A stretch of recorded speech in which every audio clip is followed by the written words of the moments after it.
SEALs picked this guy up out of Kabul. Name is Omar Abdul Hassan Assad Abad Ali Shahid Muhammad. CIA guys couldn't get anything out of him.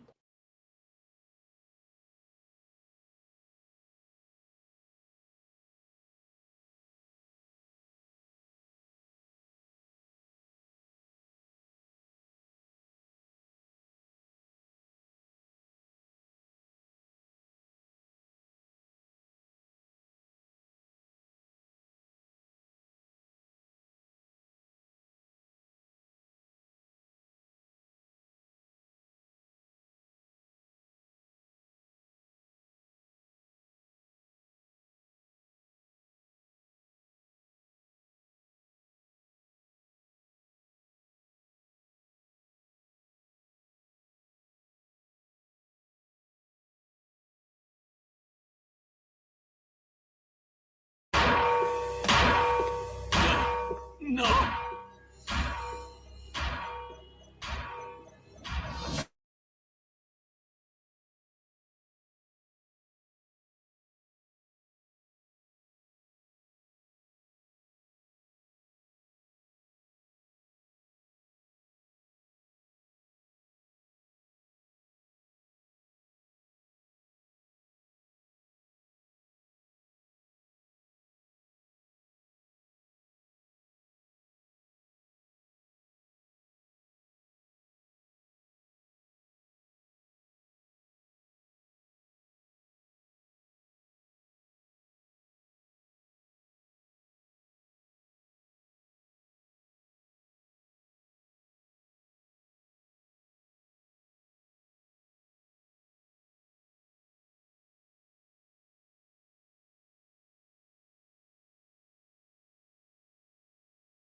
You were muted. Oh, was I? Hey, Lindsay. All right. Sometimes I'm muted. What do you want me to do about it? So MJ's got to restart. MJ's restarting her computer. So she'll be. Yeah. It always happens on Tuesdays. Exactly. Right. Let's switch over to that one right there. Oh, How shit. about that? You guys can hear me? Yep. Yeah. Really? Yeah, it was way up in the fucking sea? Okay. Well, see, you've got a condenser mic. Condenser mics pick up everything. So that's not complete. That's not completely surprising. Yeah, condenser mic. Condenser mics are really good for when you're in a quiet space and it's just you, and it'll because it will pick up all the richness of your voice, everything. They're very good mics for that kind of thing. But for when we're together like this, dynamic mics really are the best bet. So if you ever decide to start doing voiceover work, what you've got there is perfect. Yes, I would love to. I mean, you've got a great voice. I mean, I could totally hear you doing that. It's one of the many things on the list once we've moved that we're both planning on getting into. Yes, I can see that as well. I used to do the hit record app you guys sent me, and that thing was dope as hell. Or no, I did that a little bit. Yeah, hit record. Okay. Yeah, MJ brought that up, I think. I think I did. Or did you breathe? I couldn't remember. One of y'all brought it up. So you brought up voice acting, and then I was like, and then found it. Right. It was shit. But the one offer I got, like I was like, I don't want to do this. I don't have time. So I Yeah, I never got an offer, but I mean, I haven't been on since I got my new Yeah, phone. I don't think so. I have not been on it since we first talked about it, but that I keep seeing the app and going, oh yeah, but I have not been in a good brain space for that kind of thing or any kind of commitment to anything outside of getting this stuff taken care of, which I was is gonna almost say you've done. got everything going on. So We've got less than 2 weeks before 2 weeks. Mhm. Yeah. damn. Yes. Has Dean seen the house? Live. Not in person. No. Dean will not see the house live in person until we are getting the keys and walking through the door. True. You Very guys, true. you guys do TikTok, yes? Yeah, I do. Oh well, I mean, I haven't done. I do haven't been on it in a while. I do our videos and upload them basically. So Okay, so it's like Boondock. I was gonna say you have to do a I think I'm gonna like it here from Annie kind of TikTok scenario going down. Okay. so, You get to dance do through the a house. whole production. Yes. Just have Hell a yeah. big musical number, and I'll just burst through the door. What? I'm Yes. here. Yeah. Totally. When we moved in here, I wanted to do one to the song from Tick Tick Boom, but my mom was like, "Ugh, that's a great way to get robbed." And I was like, "Oh, okay," because he's just thinking about his kitchen island, his marble tables. She Oh. was like, "Don't show people around the interior of your No. house." So, Hey, Alex. that died. Yeah, so Alex, he's over as many people like to say across the pond. He's been doing some great work over. Now I can't remember the charity he was working for, but it's been probably a month now. I think I recorded a video for him to promoting us and promoting what he was doing, and yeah, Very cool. good to see you, man. Mhm. Messages. Yeah. I hope MJ's okay. Well, Let me get set up anyway. it'll take a minute or 3, right? It shouldn't take too long. Well, we'll see. We shall see. So yeah. What else we got going? So we're that's not show. So this is all for those who are watching. This is kind of pre-show stuff that we do.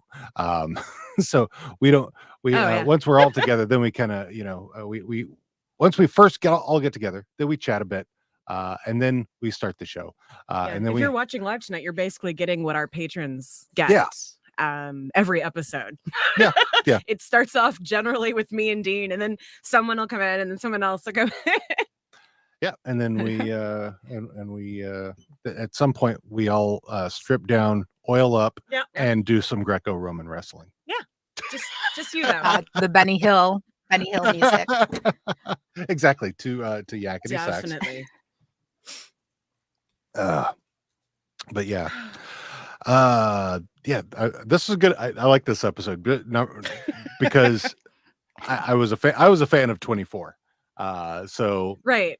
Like watching this, I kept going. Like I watched the first season, so I was like, is there more that I'm missing? Like it's obvious that it's 24, but like, are there inside jokes that I'm not getting? I don't. I mean, yeah, Jack. Because the part where he's at the very end where he's talking about going rogue, that was Jack all the time. Yeah. So the only part that bummed me out on this one was the lack of a Chloe character, which was the person who worked in the office that he would always get to do. Chloe, I need you to look up the map for the Waltz Tower and blah blah blah. And so and he I was always on his Bluetooth headset, which are so supremely secure. Right. and just chatting all kinds of state secrets and shit. Lord, I think someone hacked my phone. Uh-oh. I know, so creepy, fucking weirdos. And then Did they find? I was gonna say, did they find all of your SpongeBob crossover right hentai stuff? I mean, Yeah. That would be the worst because I'm like, there's nothing of interest on this phone. I don't know what y'all doing. You're gonna be so fucking bored through my meme folder. Hey MJ. Hey. Hey. Hey now. Are you there or are you still setting up? Still setting up. Okay. Still setting up. It's all good. We will wait. Let's see. What else? What else is going on this week that is Thanksgiving. How was your Thanksgiving? Yeah. Oh, it's just us. So, you know, he did his whole cooking thing. He cooked like Wednesday, Thursday, Friday, Saturday. Full meals, did his British Bake Off desserts. And then because it's just the two of us, all that shit is in the freezer now. But it was delicious. And I appreciate it. Did you guys do your classic roast? I made a roast, made cornbread. It was so good. What else? Everything had was pumpkin so good. pie. All kinds of good shit. So yeah, it was. I mean, a whole bunch of gluttony. Yeah. We had a friend over who's a Thanksgiving orphan, and the three of us just like watched movies and ate food all afternoon, evening. What did we watch? I'm trying. I don't even remember. Like, yeah, I don't. What did we watch? I know. Was it yesterday or day before yesterday? We watched Three Amigos. God, we've been watching so many movies this week. Three Amigos, and what was the other one that we watched? It was oh crap, Silent Hill. Oh, Silent Hill. Yeah, that was the other one. So you can tell one of us got to pick one movie and one of us got to pick the other.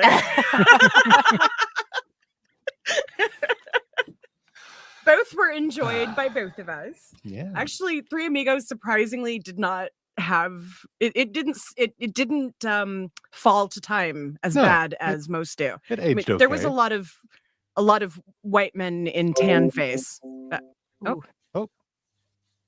Right. Are you there now? No, not yet. That's all right. Yeah. No worries.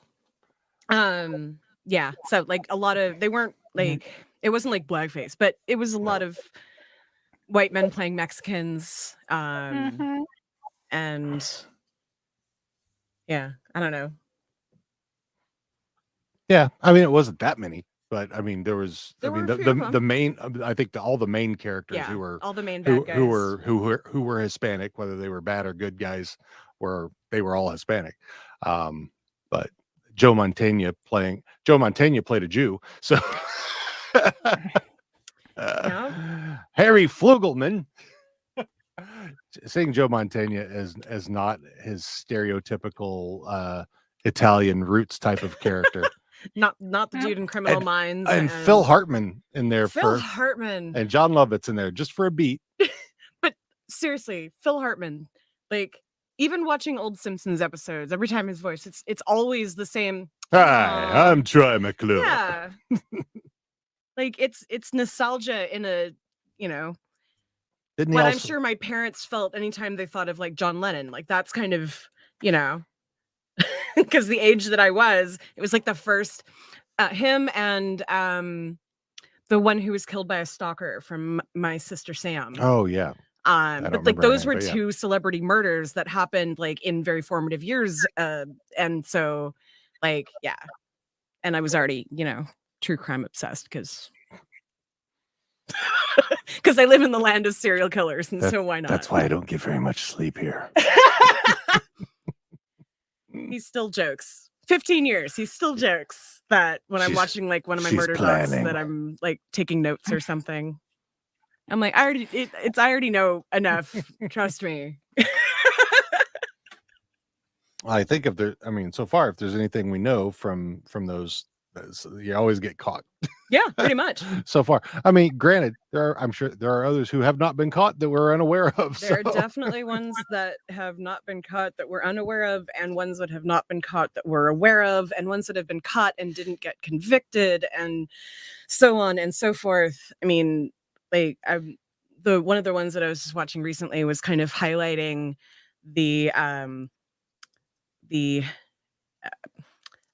what started out as small stories that turned into like worldwide. Like the first episode was the Green River Killer, and you know that's a good example of basically like formative for me because you know I was literally growing up throughout that entire saga, and it was on the evening news all the time. And you know, it was obvious to me even then that it wasn't until there were an overwhelming number of victims that the police seemed to really be doing anything. Like, and I was a kid when I started figuring that shit out. So it's like my true crime obsession has nothing to do with the cops. It's about the psychology and just like how a mind can justify that, or you know. But Totally. of course, it. the one I was For just me, watching had fucking Dave Reichert, who fuck him. is that the one on Netflix? I think we Yeah, just watched yeah, him too. Catching a killer. yep. For That's me it. though, my big fascination with it is, the psychology, but I'm always like, what makes these people into monsters? And I am Yeah. 86% certain it is the failure of intervention from someone at some point in their lives. Yep. There, like, I had an argument online with somebody because, of course, where I was basically. Sorry, hold on. You got some echoes there, MJ. Oh, we fixed it. Okay. What was I saying? I don't know. About criminal psychology, and you were having an argument with somebody. Oh yeah, about the actual like diagnosis of like psychopath. I think I feel like you and I talked about this at one point sometime too. The episode where with what's his name? Lemetrian? Yes, Lemetrian, Lemilton. Yes. Lemilton. Yes. Lemilton Tayshaun. Yeah. So like psychopathy is a thing, and it doesn't mean that you are going to grow up to be a serial killer. Shit, you'll probably grow up more likely to be a bank CEO or like a politician or no offense to my lawyer friends, but a lawyer. It's not a bad thing. It's just something that is. And if you are not, then like that's the nature part of it. If the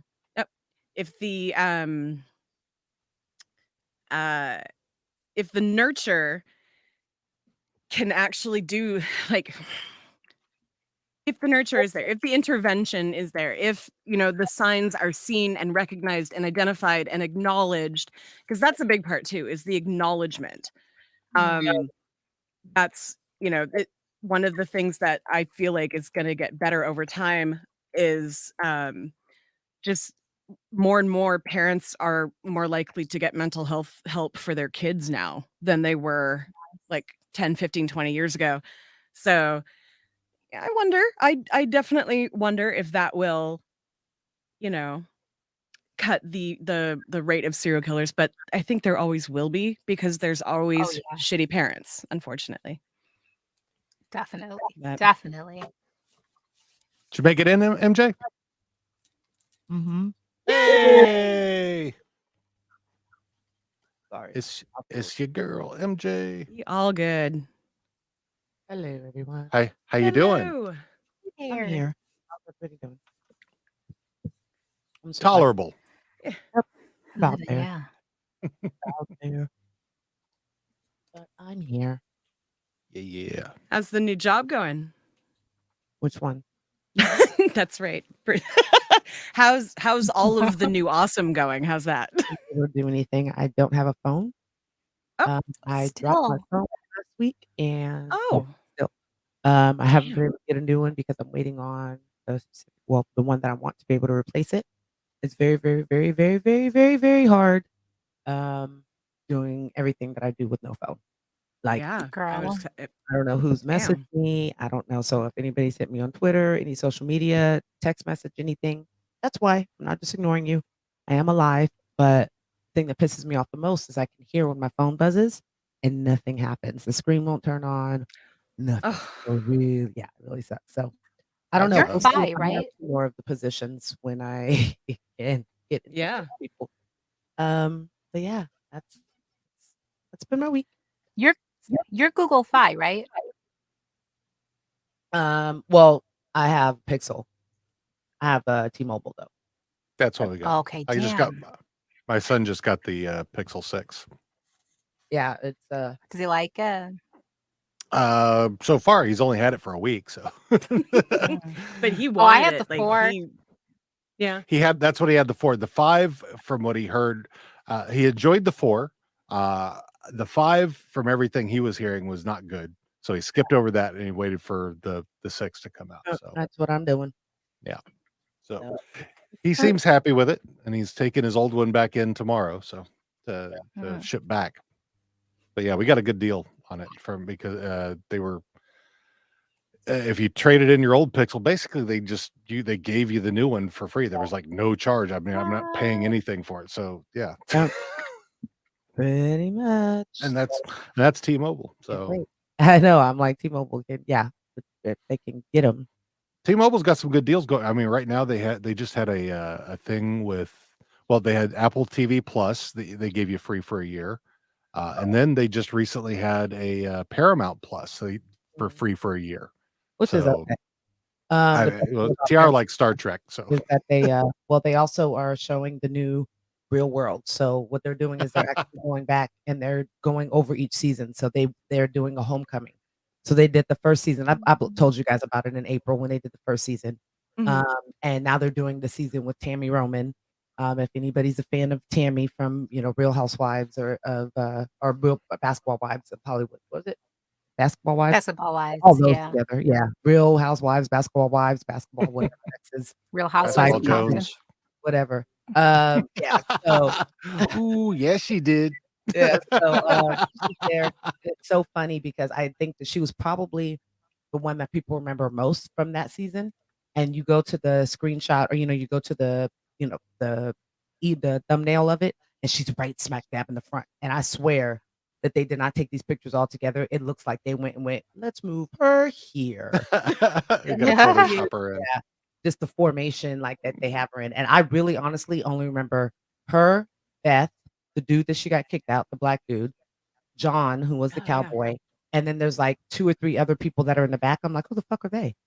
And I am a Real World like fan, and I don't remember who these other 3 poor souls are at all. So I'm interested to start watching it.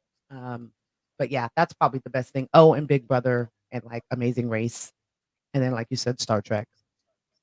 Other than Something that, else was just starting on there too. Oh, I think that the one Evil is on there Right. Yes. with which, Mike Coulter. It's a good show. If you like Who if played you like horror or horror light in this case, because it's TV, but supernaturally horror. it's good. It's relatively good. Paramount. Yeah. So Gotcha. Mike Coulter is the main character. He's the guy who played Luke Cage. That's what I thought you He's pretty. Okay. Yeah. He is a good-looking man. I It's like cannot deny that. Paramount's like, oh, what streaming channels? What? We just heard Yeah. about this. Like, they're they're trying. So I'm gonna give it to them. But I mean, we're not you're gonna paying get it for for it. free. So. Why not?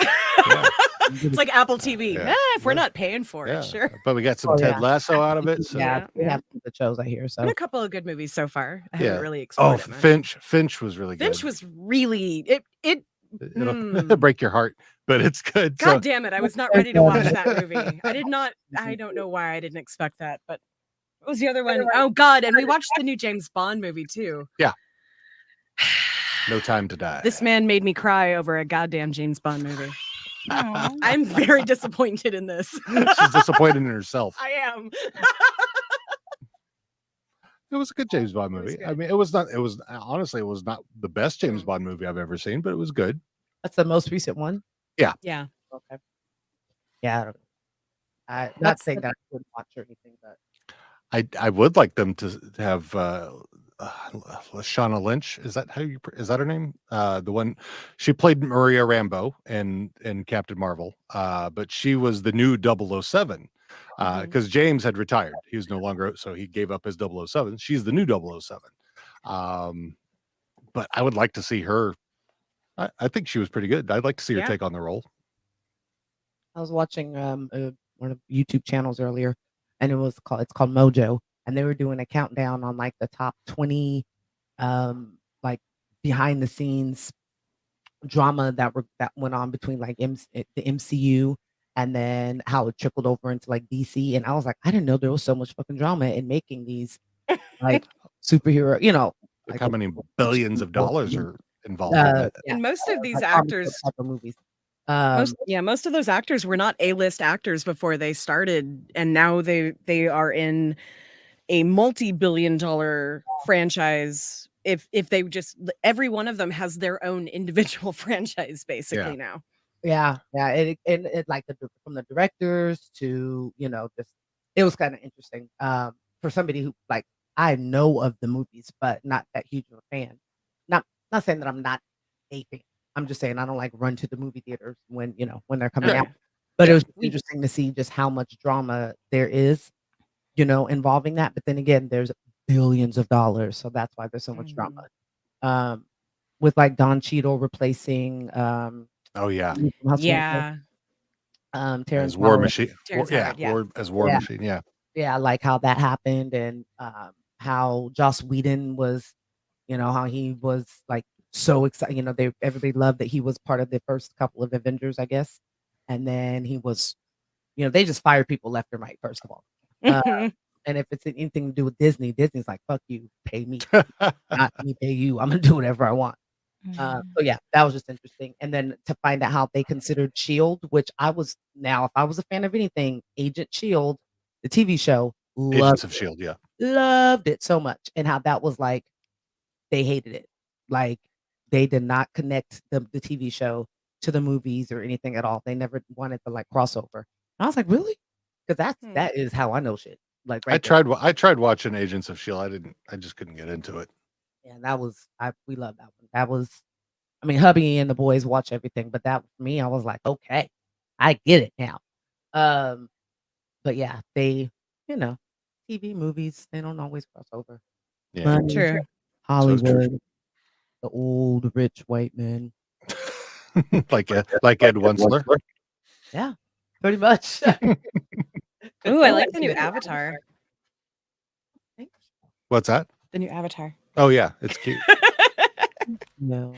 I'm like, I have to look at you guys while we're talking. So even if it's just your avatar. So I was like, oh hey, that one's new. I do too. You guys are on my TV screen. You guys are a good 50 inches right across my Aw. wall right now. But yeah, no, hubby's doing that because of our other podcast and he's creating avatars and stuff for us ladies. Fun. Nice. Look cute. Good job, hubby. Writing papers. Now, how many? Let me see. How many papers or weeks is he behind on papers though? Oh my goodness. Let's not talk about being behind on papers. Papers. So how's your papers? So hey, do we want to get things going with the Boondocks? Can't believe We it's can- Thoughts? yeah. If y'all are ready. I think that's good. I am noticing that we have a couple people actually watching live. If anyone out there wants to send a message, we do have a comment section.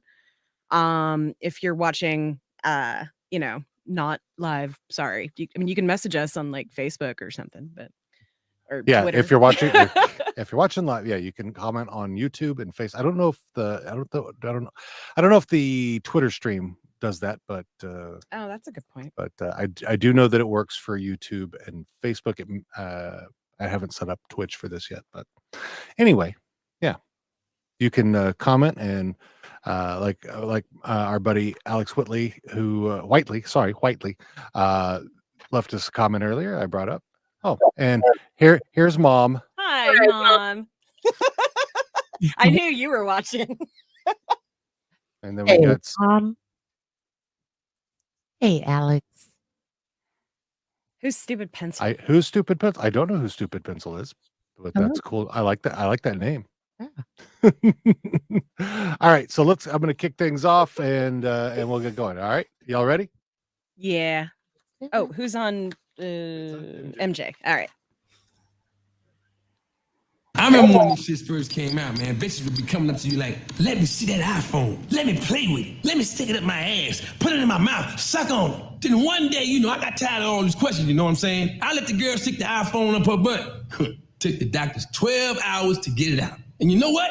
It was still working.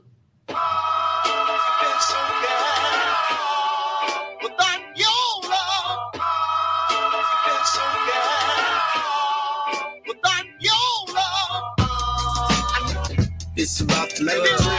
Do it with some soul and a little love change. Yeah, it's about the love change.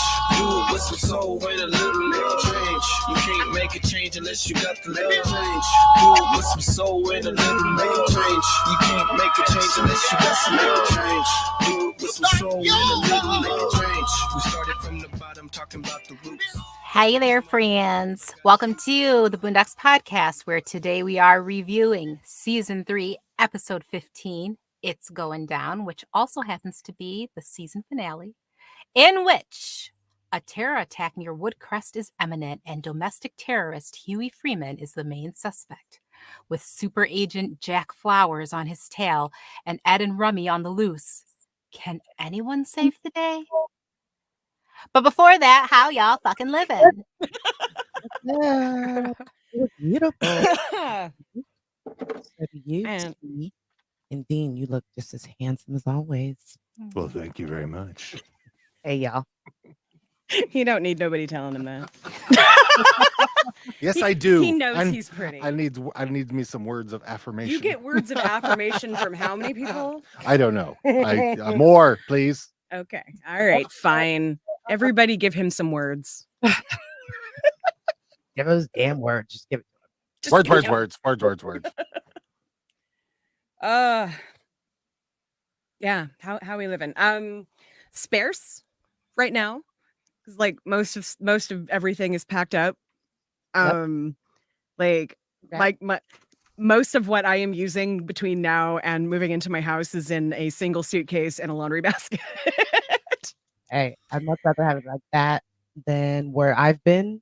Unfortunately, too many times in our lives where it's been a couple of days before, the night before, and we're like, all right, we don't want that because we don't look, we can't take it. You know, we're just, Yeah. just throwing shit in a box, just like it's not gonna break. Throw it together. Putting shit in our clothes baskets, like, hey, so you're doing great. I'm gonna give it to you. You guys are doing awesome. And when's the big day again? That you guys 2 are weeks. moving on?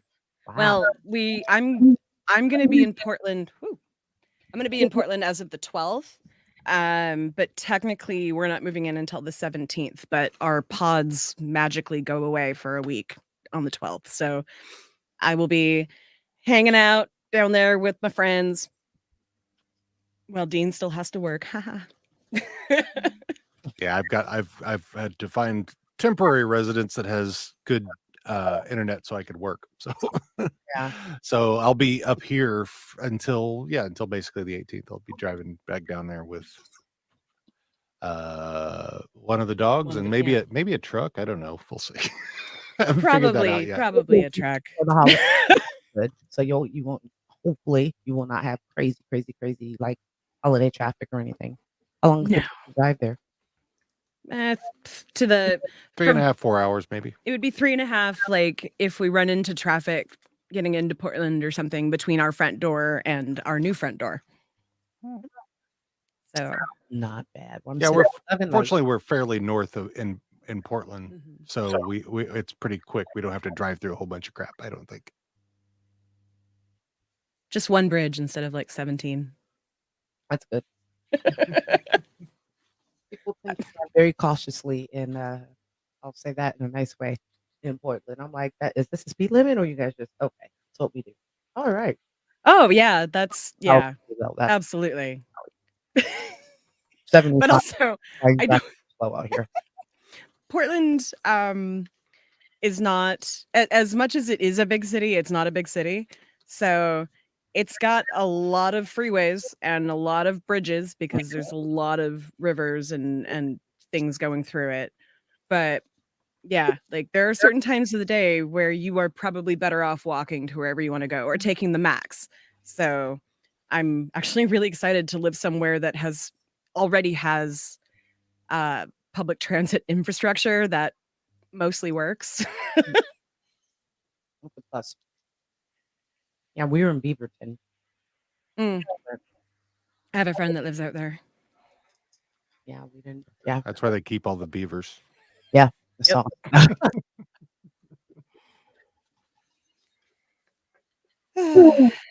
Yeah. All right. So do we? Before we get started, since this is a season finale, I would like to say this up front. Oh yeah. I want to give a huge thanks to Drake and Demond Mhm. for joining us when Throughout. Yeah. You guys are Usually fantastic. last minute. Yeah, usually you guys are fantastic. We really appreciate you. Love you both, and hope to have you back on again. Because yeah, it was good times. Love you guys.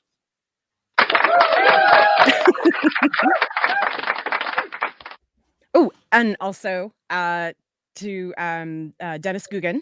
Oh yes, for yes. the pops. Our custom pops are awesome. Not Yeah, just Boondocks, but us. yeah, Like we each of us have our own pop now.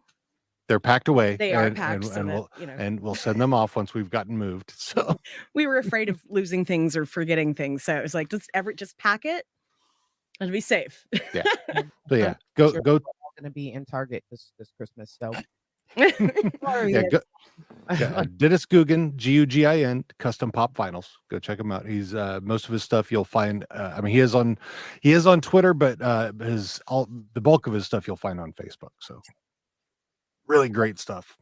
In fact, he just made a Devil Dean from Community. Oh yeah. So if you watched Community, the Devil Dean where he's dressed with the horns and he's got a corset on and he's got a chainsaw. Yeah. So yeah, Dennis does some amazing work. So Yeah. go check him out.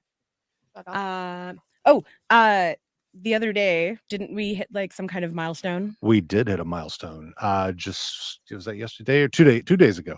We finally went over 5,000 downloads. Crazy. That's crazy. That's pretty awesome. Which is fascinating.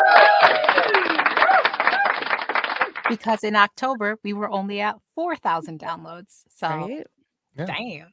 So beginning of October to end of November, we've picked up some regular listeners, obviously. Yeah. So like people who listen probably to like from the beginning, just picked it up, because unless we picked up a whole lot that just joined us in the middle. Could be. Yeah. I mean, currently, yeah, for the month of November. So this is the last day of November. Not our best month, but we did hit 5,000. But I mean, we still got a little bit of time left. But yeah, if so month of November, as of this moment, we are at, where was it? 489 total downloads for the month of November. October was our best month with 546. So Very cool. if we just get another 70, we will 70 downloads between now and midnight. On what coast midnight? Yeah, this one. Because it's 7:45 on the West Coast right now. Yep. So you got a few hours left. We can do that. Yeah, In the totally. top 100 to 150 for pod charts as well. And Very nice. Awesome. yeah, so pretty good. So We stay. got some props. I think this is probably from Dennis. For the Devil Dean probably saying cool for that. So yeah, Satan saying cool. Satan saying cool, and congrats from Stupid Pencil. Thank you. Thank you. Yeah, appreciate it. I don't know if I was singing things. I was like, did you guys see the devil? Said That's right, because we can see them before. Only when I look in the puts mirror.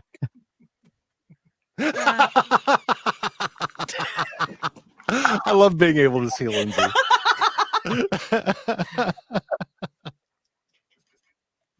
Man, see, every time you lift up that glass of wine, I'm like, damn it, why didn't I get a glass of wine? Girl, I would go get it.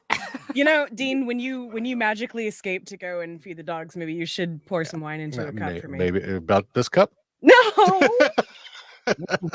I love you. You know how much you drink now. Yeah.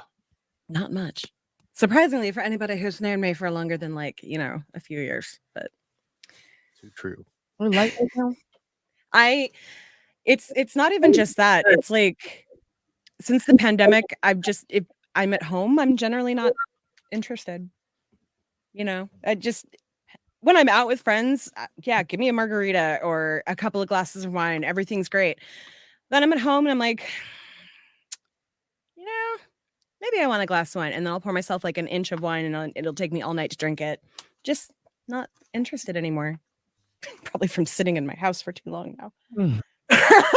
Girl, get ready. I feel like here we go again. Right? Yeah.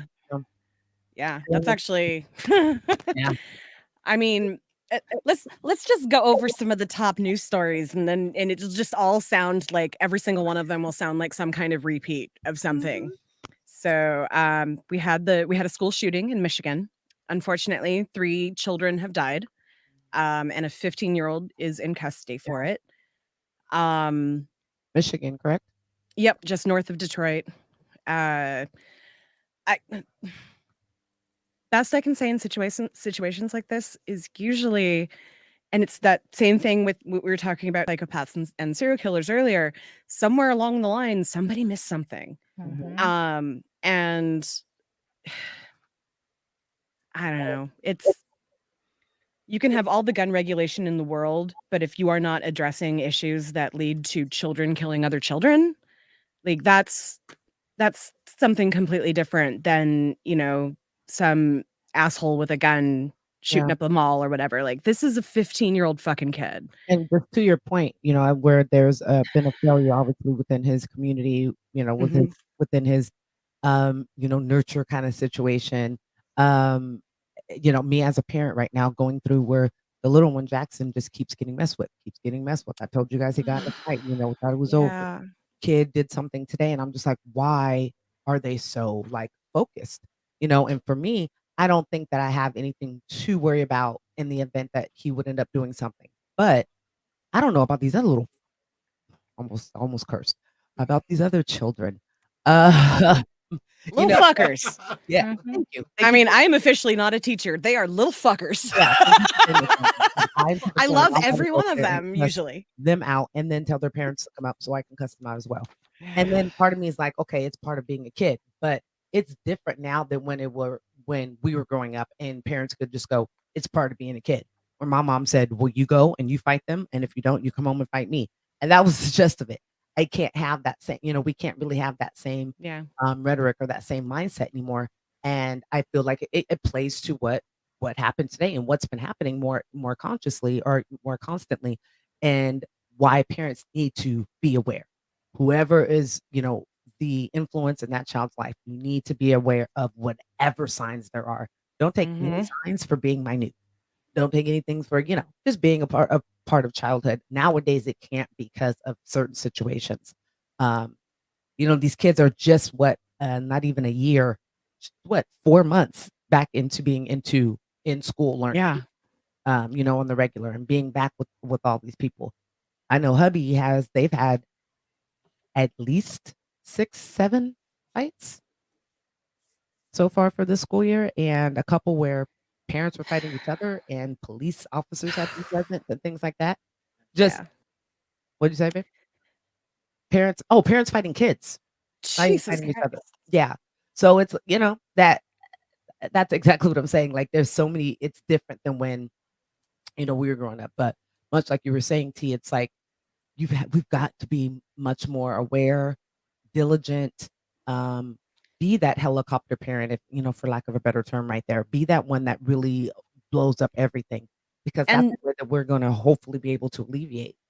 yeah, and make mental health a priority in your family, Yeah. not just for you or just for your kid, but like your whole family as a unit, because the closer you are able and the better you are able to communicate with each other, the more likely you're going to know when something is going on, whether it be someone's picking on your kid or your kid is picking on somebody or like whatever. Mhm. Like communication is not just for relationships. It's not just for intimate relationships. It is essential in families because and I feel like this is one of the reasons why there's a lot of issues, especially in like the teenage years. We don't know how to communicate with each other. We don't know how to have rational conversations anymore. And I mean like adults to kids, kids with other kids. Most certainly the internet has basically taught an entire generation that you can be an asshole and get away with it. Yeah. Yep. Um, Yeah. And yeah, so it's sad when I think this is one of the things that I love about podcasting is that we can show as creators and as individuals who have different different mindset and different opinions, we can show how that communication, how it should go, how Yeah. you can still have disagreements but still come back the same hour, the same 5 minutes, the same week, next week or whatever, and the shit just be roll off your back like it should. Yeah. Because you're not always going to agree with the other person. You're not always going to agree with who's around you every day, but how you handle it, how you handle that disagreement, how you learn from it, listen, that's huge. Listen, and once you're able to listen, then you're able to disseminate and have the conversation that is hopefully conducive to to everybody having a positive interaction. Yeah, it's just yeah, it's like you said, it's like we're telling the same things that we were probably talking about a year ago, Oh, you yeah. know, 6 months ago. Well, and it's gotten worse Yeah. too for kids. Like being back in school is great, but being back in school does not solve the things that have been traumatizing us, all of us, any age, every person has experienced trauma in the last almost 2 years. Yeah. No matter what. Some of us have experienced a lot more than others, but everybody has been inside situational trauma for the last almost 2 years. Mhm. And like I don't know if mental health is such a hard thing for just everyday people to access. Like for me, when I had a when I had the insurance that I no longer have, and when I switched to what I have now and went to my doctor and started talking about the things that my regular doctor was taking care of because the insurance that I had said that basically I have to exhaust all of these things before I can get more help. Well, one of those things was an actual like medication prescriber for depression, which I've been documented for almost 30 years at this point. And like I was still in the, my general practitioner was monitoring my medication point. Yeah. Like I got a phone call today. I've been on my new insurance for a month now. I got a phone call today from behavioral health going, "Hey, let's set up an appointment before you move out of our state." I'm just like, so I spent years trying to get the help that I knew that I needed, and it got to a point where I definitely did not have the help that I needed. And it was evident to everything and like almost led to really bad things. But I'm somebody who luckily has a very strong system behind me between my husband and the rest of my family and my friends who are also family. But not everybody has the ability to take 6 months off of work Yeah. or to, Out you of know, control they must feel. yeah, You can't get the help that you need. You can go to your doctor and say, "I need to go see a ear, ENT, ear, nose, and throat." And mhm, maybe the referral will take a week or 2, but it'll happen. right, But right, when you need to go speak with someone, you have to go through your PCP first, and your PCP has to not want to, bog you down with 9,000 different medications instead of doing what needs to be done first, which is getting you to the practitioner that can help, right away. So how scary that must be, and how I would imagine that it would feel like you're drowning, without any help, like you're just bobbing. You're keeping your head above water. I can imagine how that feels. So yeah. I I've feel that. yeah, in the last year and a half, I had a few friends who, um, chose to no longer fight that. So, like, I get it. I understand that this is a huge problem for everybody. And, I know that, this conversation started out with a school shooting, but it's kind of just endemic of this country, really. I love that you said it's not about gun control. I love that you said that. Like, that's not the bigger issue. The bigger issue No, is it's not. mental health. But what do they want to point to, and what's going to be pointed to from here in the next 2-3 weeks if they even talk about it? What they're Oh, gonna they won't though. The problem is there's going to be another one soon, and oh, nothing's going to happen on for they're anything. gonna talk about the same thing. Like Yeah. the specific things that lead to where we are right now, it probably is easier to just ban assault weapons than it would be to actually do the things that need to be done to make society better. Like, and I say this as like I am your hardcore leftist, practically call me neighbor. I think fucking Democrats are idiots. I think Republicans are warmongers and sociopaths. But I don't think anybody who's in politics actually like they may have started with the intention of changing the world, but all they've done is keep things stagnant. And that's especially true like in my lifetime. Mental health and education have been cut over and over and over and over and over again from national budgets. Yeah. Starting what in the 80s? Starting before that, but in the 80s there was a huge because they closed down most of the state psychiatric facilities without actually doing anything about any of the patients that now were probably homeless. Because back then it used to be that they would say, well, maybe this person needs to go and be not a ward of the state, but go and be in a mental facility. Like that was something that was, a normal diagnosis or a normal treatment plan. Now, it's let them be out there. So there's been in 3 countries just in the past 6 months or so. There's where they have banned assault weapons and guns in general. They've still had mass killings. One used a bow and arrow. One used a knife. One used a airsoft gun. But like you said, it's not the weapons. What's the issue or the laws? This issue is somehow we have to figure out a way to really get to the bottom of inner city, not only inner city, but mental health, but inner city problems where young people low need income, to poor, today, the shooting today happened in a suburban neighborhood, like a white neighborhood. Yeah, so that mental health, but like he was saying, mass shooting is usually different. But I'm just saying, like, gun violence isn't only just the school shootings or mass shootings. Like, there's a whole bunch of gun violence that needs to be fixed. And well, there are 2 things that like, so you've got mental health has basically been put onto the shoulders of 2 different types of people in the community. We lost you because Dean dropped. Yeah, we lost. And yours is on mute.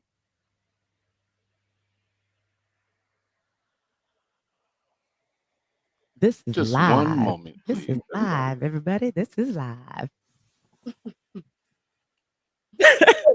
You're back. Can you hear me again? Or is it the Yeah. You're back now. Just You're back. Dude, it's fine. Like the people who are watching it live probably have no idea that Dean usually routinely leaves the room during podcasting to like feed the dogs and stuff like that. So because we Get the cover it wine. so well. Ooh, Yeah. get the wine. Yeah, that's a good point. Go on. Anyway, We have 3-hour episode. what was I saying? Oh, right. So you've got teachers who basically have been given the role of mental health in schools now, for the most part, without any training. One of the things that I found most prevalent in special education was how many general education staff did not have any training of any kind in mental health care or just basically they would take 1 class or 2 classes and that would be it. Usually like Psych 101 or child development or something like that. But He's been a teacher for 8 years.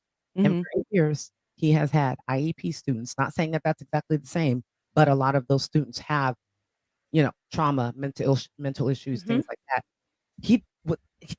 He went in there with his degree from Davis, guys, which was for pre-law, which is for sociology.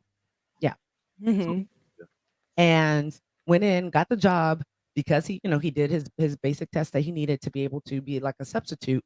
Mhm. Got a class right away, and immediately within I'd say 6 months, if not less, was given to students and started being that one who, they would go to. Now, because he can handle and he gives structure and he Mhm. disciplines the children, and so he's able to, I don't want to say he's able to help the students that way because he is that, he is that structure that they need. He is that disciplinary they need, but he's still not, he's still not trained education Mhm. or anything else other than his hands-on experience that he's had in almost 8 years. And it's exactly what you're saying. He loves what he does and he's dedicated to to these children and to, and to the community, but he's not everybody. And Right. we've seen so many, teachers come in and out because they're not able to handle it, because they're not educated, because they don't have that perseverance and that know-how to be like, you know what, these are just kids. Let's discipline them first, and then, we can deal with everything else. But also to understand how to discipline somebody so that it's not a negative thing, because discipline does not have to be negative. yeah, yep. It's discipline is a way to teach. It's a way to understand how your expected behavior is. And as somebody who abhors most behavior theory because I feel like it's very much based on what bothers other people rather than what's actually going on with the kid. Um, I I think that at its base, what all kids want is what you're saying your husband does, which is awesome. It's that structure, it's that willingness to be that teacher for these kids even without the education or experience or whatever. I was that was what basically happened to me and how I figured out that I wanted to work with these kids specifically. They just kind of somehow were drawn to me, and I ended up essentially doing the work of gen ed teachers as a teacher's aide. That's right. So Yeah. Yeah. And like you said, it falls on the shoulders of teachers, and then it falls on Mhm. the shoulders of what you're gonna say the second The police, which it absolutely shouldn't, they're because not prepared. again, no mental health training whatsoever. They're not prepared at That's all. actually a very important case. With that at the heart of it was settled today in court here in Seattle. A couple of years ago, a pregnant mother had a mental health crisis, and within 7 seconds of arriving, no, it's 11 seconds of arriving, she'd been shot 7 times by the cops, something like that. It was very, very quick. And they say that she came at them with a knife and that she was screaming at them and blah blah blah. Oh, I think But we this is saw that. also, yeah, this is also a woman who had a history of just getting out of abusive relationships. She was in transitional housing at the time that this happened. She'd had multiple mental health crises. She was known to the regular officers in that neighborhood. I do not think that these were regular officers, but point being, in this particular case, literally the cops got there, saw this tiny little Black woman, decided she was a threat and shot her. Didn't attempt to do any nonviolent de-escalation, didn't attempt to subdue her in any way. And from what I understand, I could have done that. I'm trained to de-arm somebody who is smaller than me, and she What happened from was in like beanbag bags and and right, not non even a taser. yeah. Yeah. So, but that was, that was That's settled settled today. today. The estate of Charlene Lyles got $3.5 million from the police department. The cops got 2-day suspension with pay. Oh, Yeah. they learned their lesson. So, good old Seattle, and our even though our Suspended without pay. oh no, Yeah, they where it they hurt. had basically 2 days off with pay. It should be bare minimum. Anything that happens, Yeah. I believe, with police officers and any, review that has to be done or investigation, they should not get paid. Like, some Nisha who got an attitude on the customer service call, when she gets suspended, she usually gets suspended with no pay. You know what I'm saying? So, like, why is it that this person who's taken somebody's life, we're not holding them to the same standard. Mm-hmm. You know, and I'm being very, very, tongue in cheek with my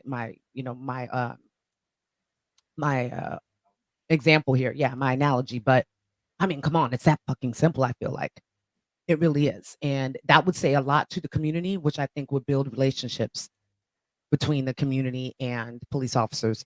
I'm not saying mend them, but I'm saying it would be able to help to create, some type of connection, Yeah. at least some type of respect, where then people are saying, well, they're being held accountable. They don't just get to take extra vacation days with pay Right. and leave the city because they don't want to be bothered for that time or whatever else. They don't want to see all the Yep. the news media or whatever, and then come back and live their normal freaking lives. Like, show some accountability being taken, and I think that there will be some respect built up by the community. Some, Agreed. not all, but so. I mean, this is also like the Seattle Police Department is, for lack of a better word, has been notoriously shitty. Like, then I don't know how to say it really in any way other than like we have voted as a population to defund multiple times, but our city council and our mayor went against that, and our mayor just resigned and basically, like, as she was leaving office restored money that had been cut from the police department's fund, and like Let's just go with it. and now our former police chief is on like CNN and MSNBC and all of the other things because she's an awesome police chief and probably is going to be an awesome police chief in like New York or some shit like that now. But Somewhere else if you could put on. Yeah, we just because she's a black woman does not mean they go into Seattle a lot to audit the police officers there. Mhm. And there was in one suburb where they really pulled this black man. Well, they didn't pull him over. He was flyering for a politician that was just getting ready to, that was campaigning. And neighbors in the neighborhood called the police because they thought it was suspicious because of the way that he was dressed when it was 62 degrees. And they felt that him having a jacket on and a hat was suspicious. So therefore they went to go pull to tell this man to stop walking, to stop doing what he was doing. He was like, I don't have to. Very educated, like a law student, but they didn't know that. They treated him so bad. And these cops immediately were just, they were racial profiling. And then they weren't like, even though they had their cameras on, they were shy about it. They weren't like, on the under about it. They were blatant about what I have they a were couple doing. of guesses on what suburb you're talking about. There are a few I could name that might work for that. Yeah, it's crazy. So wow, I could just imagine. I mean, not that we don't have them that California, it's so much bigger. So we don't, I'm sure something went on today in each part of California, but it's just that unless you live there, you don't have that, that direct knowledge of it. I know like in the Bay right now, what's going on is a lot of smash and grabs. Mhm. But also, I saw something that said that because there was some news story again in the Bay Area that there was like this massive uptick in shoplifting, but what turned out to be untrue. It was like their inventory system did something weird, but like the news has just been running that there's been this like uptick in shoplifting, and Well, I that would just actually like to say, for the record, on my own opinion, nobody else needs to have this Yeah. opinion but my opinion. I don't care what you're fucking shoplifting. I'm looking the other way because fuck you. If you need, if you have a problem with somebody stealing something and it's not from you, Look, I don't I get don't paid. need to hear That's from not you. what I get paid on. So if you want to come into, Target and Right? take something, They hey, got money. They got more money than I do. right? You didn't see that? I didn't see that at all. Exactly. look that up Especially if if I it's want to look food. that No, way. I didn't see nothing. Right? Food, Right? diapers, anything that like is necessary for life. I didn't see shit. I will make a distraction to make sure you can get out of the fucking store. And Anyway. that's why they put that shit in and stuff so much. Formula, diapers, like the shit Mhm. that people need to get and they can't. They, that, yeah. That's a whole. That's a whole nother episode. Dean's like, good lord. No, well, I Well, was. we haven't even gone into some of this. Yeah. So referring back to the one you were talking about in Seattle, where they the educated person was out canvassing for that's kind of like what happened in Tacoma. There was a guy who was delivering newspapers. Oh yeah. And it was the police chief in Tacoma who stopped him and said his life was threatened and all this shit. This guy's out trying to fucking. I was on the audit too. We saw that one too. He was like, "It's 4 o'clock in the morning. I'm doing my fucking job." Like he was in like a little Corolla. Like you could tell he was just. Yeah, I mean, I've known newspaper delivery people. They don't make a lot of money. It's like they are making they are working at fucking 3 o'clock in the morning, folding papers to go deliver them. They don't make a ton of money. And nobody fucking reads the paper anymore. So they don't have a lot of people that they're selling this to. That's what I said. I was like, "Ooh, he whatever customers he have, they are serious about their paper." So he's trying to get their papers. We did see that one too. Yeah, but there's so many things in the news. Like I feel like I want to touch on a bunch of other stuff, but I don't want to talk about it forever. But just a couple of we've got the new the Omicron variant now, which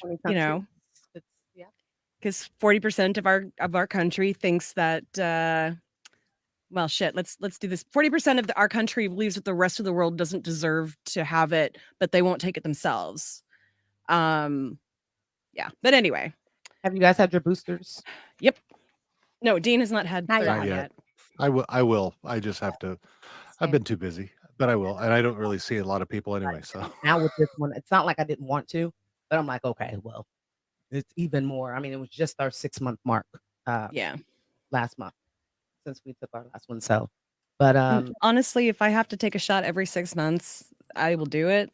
Like I already take a flu shot every year. I already get booster shots on other things when I need them because that's just how it's been for my entire life. I trust science. Right. What a crazy thing. Yeah, I don't know if you see some of the art. Well, I know you haven't been able to see them lately. I got into an argument with somebody on the Boondocks Twitter. Say talking. Well, it depends on which one. So I get on arguments on all of them. But yeah, somebody was telling me I was brainwashed, and I said you misspelled educated. So, I'm gonna go look that up now. I have the Twitter on we have a new podcast on our computer, so I will be logging in because I like to see those because you don't back down, and I feel like they always think that you're about to. And no. And you're like, I have made Dean promise that he will stay alive as long as I'm alive. That is our agreement. Like he's got a death wish a little bit, or rather, more like a wipe out the crazies. And by crazies, I mean like the people his in-laws hang out with. I'm gonna go punish her. Well, hey, I know, like Lindsay was saying before, like I don't give a shit. I have to say what I have to say. If you like it, like it. If not, then I don't know what to tell you. And some people just need to have that dose of either reality or honesty or like slap upside the head knowledge, something. Ooh. People that say that you're brainwashed. It's like, really? Or are you the one that brainwashed? Because you're coming to me with this rhetoric that is like straight off of the the Q private social media and all that shit. It's like, come on. Right. Speaking of wanting to hit somebody upside the head, Dr. Oz is running for Senate. I love seeing his face every time it is said out loud. It's like, I thought it was bad. He may as well be called the Wizard of Oz. That's for all the fucking use he is. So yeah. What's he a doctor of anyway? He's not. Oh, he's not. Well, I know Dr. Phil's not really a doctor, or is it? Dr. Phil's not really, and he's like finally come out and said that. Like Dr. Phil is a top psychologist, which is exactly what I could go on a show and be right now. Like somebody could be like my friend, and that is what Dr. Phil is. That's why he says such awesome country old sayings, like he says.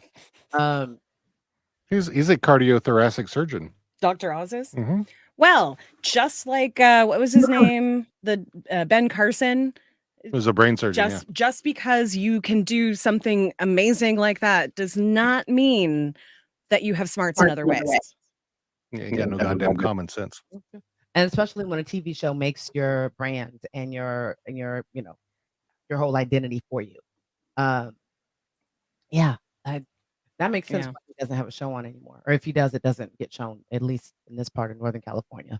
But that one, I mean, as far as I know, he's basically like been labeled as a spreader of propaganda. Like he does not have a lot of credibility behind his name, which does not surprise me that he wants to be a politician. well, I know that he used Montel Williams in the whole conversation about marijuana and health and MS and stuff. Like basically, they used each other because every time I watched an episode, I was like, "You guys are both like, shut up! Like, how are you guys both supposed to be experts and you're just it's so bullshit right now." And what it was is really just a let's see whose balls swing, farther over or whose balls are heavier in this conversation. Because one episode it would be, Montel, you're right. Oh, you're right. Marijuana's great. And then the other one will be like, well, you know what? You're right, Dr. Oz. Like, so it's so reality TV. That's what I'll say. Reality TV help. So what are you gonna do? Like I said, I'd rather have Matthew McConaughey running, even though he's not. All right. Right. Yeah. So Oz, he received his undergraduate degree from in biology from Harvard. Again, yeah, science he's is great. yeah. That doesn't make you. No, I'm not saying. Especially I think he's it's a because I'm specialist. surprised. Yeah. If you're a specialist, but then you're like espousing like natural medicine, you don't actually have the background and training to make anything. So what are you doing? Your job, the thing that you are specifically trained for, that you have this, probably, $10,000, $100,000 degree or more, probably. Like, let's go with like 500,000 degree. It does not make you an expert in everything. It just makes you an expert in the thing that you studied for 8 years or 10 years or whatever it is to get to that level. Oh yeah.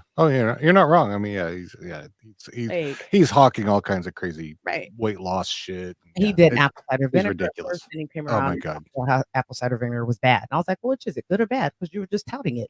You said keep apple cider vinegar next to the water, next to your bed. And when you wake up in the morning, drink that and take a shot of I completely remember. No. I love apple cider vinegar though. I'm one of those, oh my God, I love it. Love the bitterness, love the taste. I'm like, give it to me.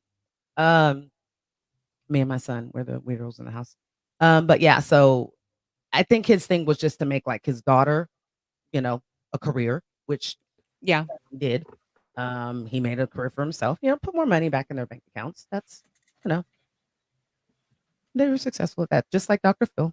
His wife has her own skincare line, and his son married a playboy playmate. I don't mind people like doing their hustle and doing their thing. And if you can sell something, but don't pretend that you are anything more than you are and that what you're selling is anything more than you are. And don't it's anytime I hear somebody who is not let's see, how should I say this? Somebody who's in a position where their popularity is entirely based on something superficial, like they're on TV or they're pretty or whatever. Like Matthew McConaughey running for whatever. There is no he has as much experience as Trump did. And therefore, he absolutely could run for whatever. But I think that's a problem. Oh, for sure. I feel like there should be like a base, you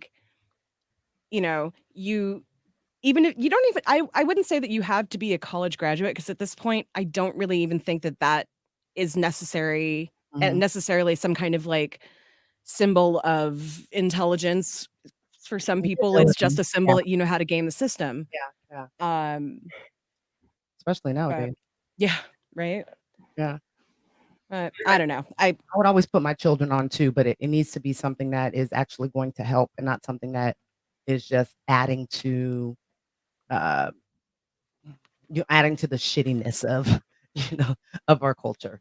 Yeah. And as you know, there's a lot of that goes on. Yeah. So I mean, we could talk about that all day too. I could talk about me and my disdain for Judge Mathis lately. Like you were doing There are so many things we could talk about. Yeah. The black fashion designer that just died. We could talk about Kanye West donating money to God damn it, what was it? Anyway, the Supreme Court's going to look at Roe versus Wade most likely in the next day. Like there are so many fucking things all happening, but we just don't have time to talk about all of that. Rest in peace to to the creative director. To Virgil. I someone else and another black man who's decided to go through a very, very serious illness in Quietly, silence, and just where his family knew, and continue to thrive in his creativity and leave us with, leave his mark on this universe and leave us something that we can all look back on. I think that is probably the most brave thing that, that he can do. And just like, who played Black Panther, I know his name, but Chadwick Boseman. I don't know why. Yeah, it's the anniversary too, I think. Like that's crazy, is it? No, it's something. I thought it was the anniversary of his death. Oh yeah, you're right. Yeah, so just a couple of years ago. Yeah. And from cancer, both like wow. Yeah, both of them from cancer, and in their 40s. Mm-hmm. That's scary. I mean, on the other end, I will say I did just watch Kathy Griffin, who I love. Yes. That she is cancer free. Just watched her on Jimmy Kimmel last night. That she's married, she's cancer free. She got married. She was canceled, and I think for a bullshit reason. Oh yeah, totally hilarious to me. And so I have to say, just watch it last night. You don't think Lindsay? I love being able to see Lindsay too. I feel like I feel the energy when we're not on, but just seeing it even makes it even better. I'm happy for her because when I heard that she had like lung cancer and had never smoked a day in her life, like that was like, oh my gosh. So to know, once again, I do know that a lot of it probably had to do with her, her income level. I'm not going to deny that, but just happy to see when we're hearing so many things that are sad of people being taken away by this horrible disease, that there's somebody who, who's able to come out on top. And it's like you, Coach Jack Del Rio for the Washington football team just hit his 1 year anniversary for being cancer free. So okay. I just talked about that on Monday Night Football last night. So props to him, but fuck the Washington football team. And the fans that still do that stupid fucking chant in the stands. Are they? No, that's the Chiefs. No, they were last night. Oh, were they? There was absolutely, you could hear it. Okay, all right, I believe you.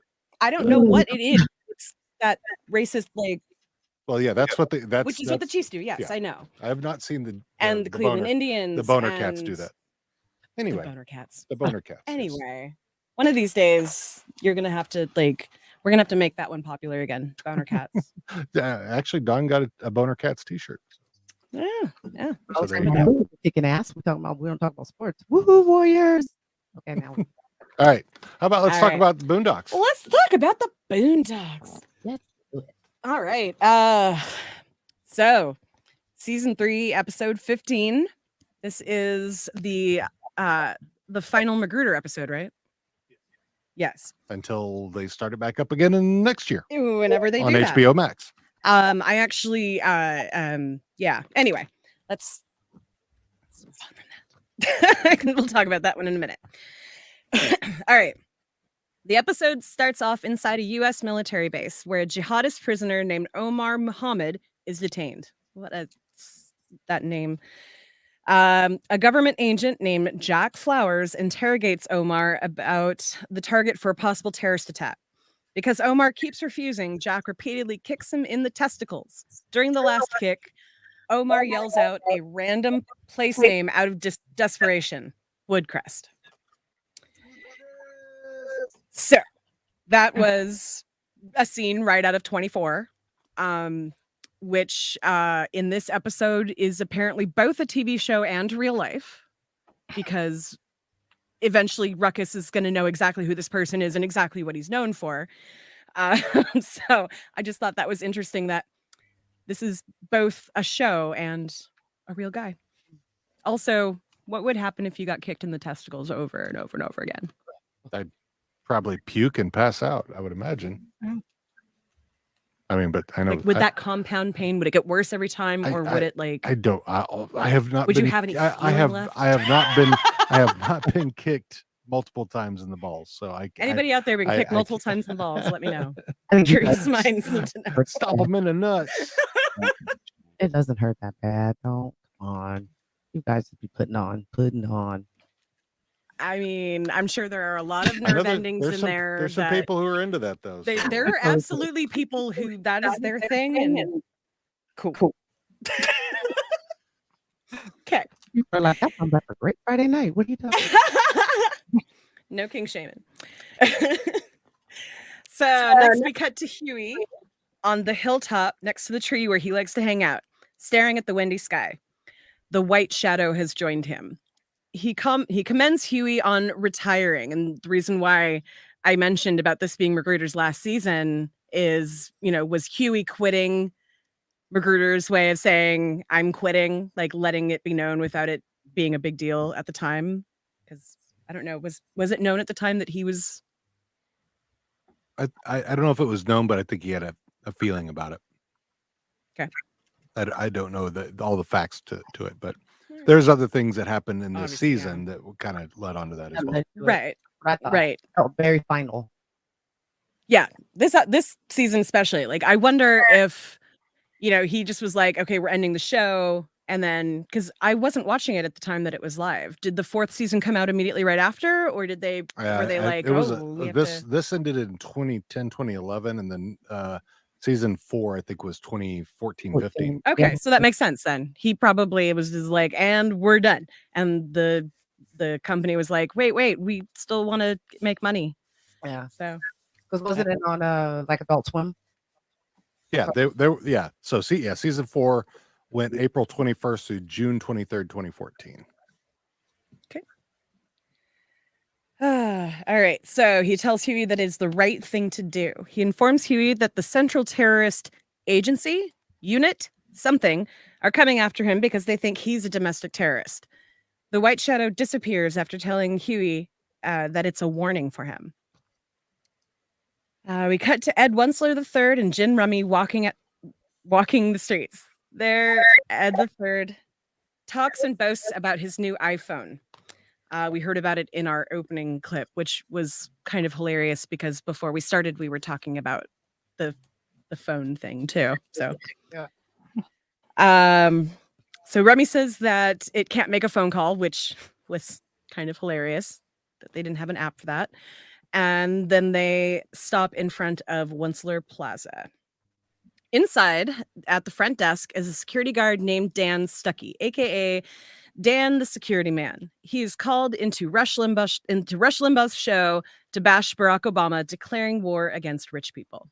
Right now, I'm a private security contractor on the front lines defending American freedom. But I got plans to start my own business, and I figure to have about $30 million in the first 2 years. Wow. Well, Obama's going to kill that $30 million. Just kill it. Yeah, he's going to take it, redistribute it, and give it to all those losers who sit around all day watching TV and getting fat.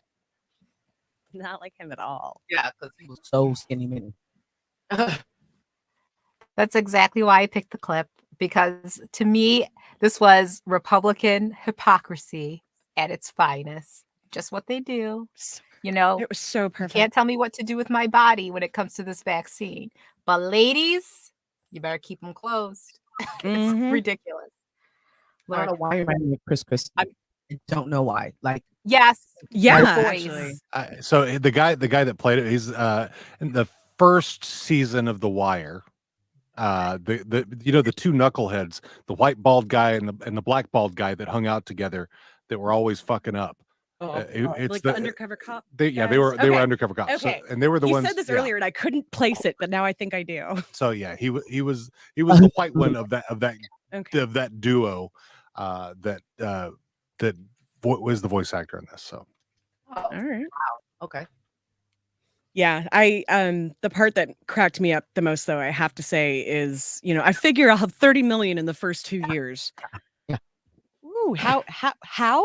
Never plan ever. Like, how are you just now doing it? Because yeah, that's great return on interest. Or investment, how did you arrive at that conclusion? right? At that amount, And he just goes with it. So, Obama's gonna fuck that up. Like, that's what he doesn't right? ask those questions. Well, yeah, and that was, Rush Limbaugh is now dead. Thank you. I would dance on his grave if I knew where it was. Definitely would piss on it too. But that was it was like what Linz was saying. That's exactly the Republican formula on TV for the last, like, it was a joke then. It was a joke 15 years ago or whatever. Like, okay, not 15, but like 10 years ago, it was a joke because it had been around for so long at that point. Like, that was Rush Limbaugh was the Alex Jones of that time. Oh, yeah. And there's more than that if you like go back. Like, there's always been some kind of weird, like, I don't know. When he died, like, being that we're in Sacramento, and, he was on the air here. He was on a radio station here for a while. They talked about him like as if Jesus Christ himself, had passed away. And I was like, are you guys serious? Like, you're not, this is what you're showcasing? Like, this is what you're talking about? I mean, This it was guy? special news, like special long 45-minute news, and it was all about his everything. And I was like, come on, Sacramento, you're upsetting me right now being a Sacramentan. But yeah, that was part of his legacy, was what he left here in Sacramento. And they talked about it like it was a great legacy. Very embarrassing. Sorry. Yeah. Yeah. That was one that really, I'm not going to say it surprised me. What surprised me was how many people were like, we don't have to talk about all the terrible things that he did. I'm like, bitch, I was alive for all of those things. Right. Some of us haven't forgotten, but cool. Okay. A huge part of our upbringing was hearing about him, and if there was ever right. anything that happened, Always, yeah. Rodney King, anything like that. Oh, yeah. Something to say. Always. So, yeah, I'm with you there. How can we not remember? Was it him or Bill O'Reilly? One of them, I just remember them saying, "I want to soap you up like a falafel," and that is one of my chef's kiss. I don't remember that one. Kiss, good sir. That sounds like a But Bill I don't O'Reilly. It does sound like a Bill O'Reilly. Okay. It was one of them. Yeah, what a thing. Those two are definitely cut from the same cloth. Mm-hmm. Okay. All right. So, the security guard unlocks the door for Ed and Rummy, who he calls tweedly dumbasses. After going to the elevator, Ed the Third uses his iPhone as a GPS. He even calls it indestructible. I love that they told the security guard to make sure that he was there, just about 24 hours from then, and they would see how great this security system would be. Ed tells Remy how he's got the entire operation inside his iPhone.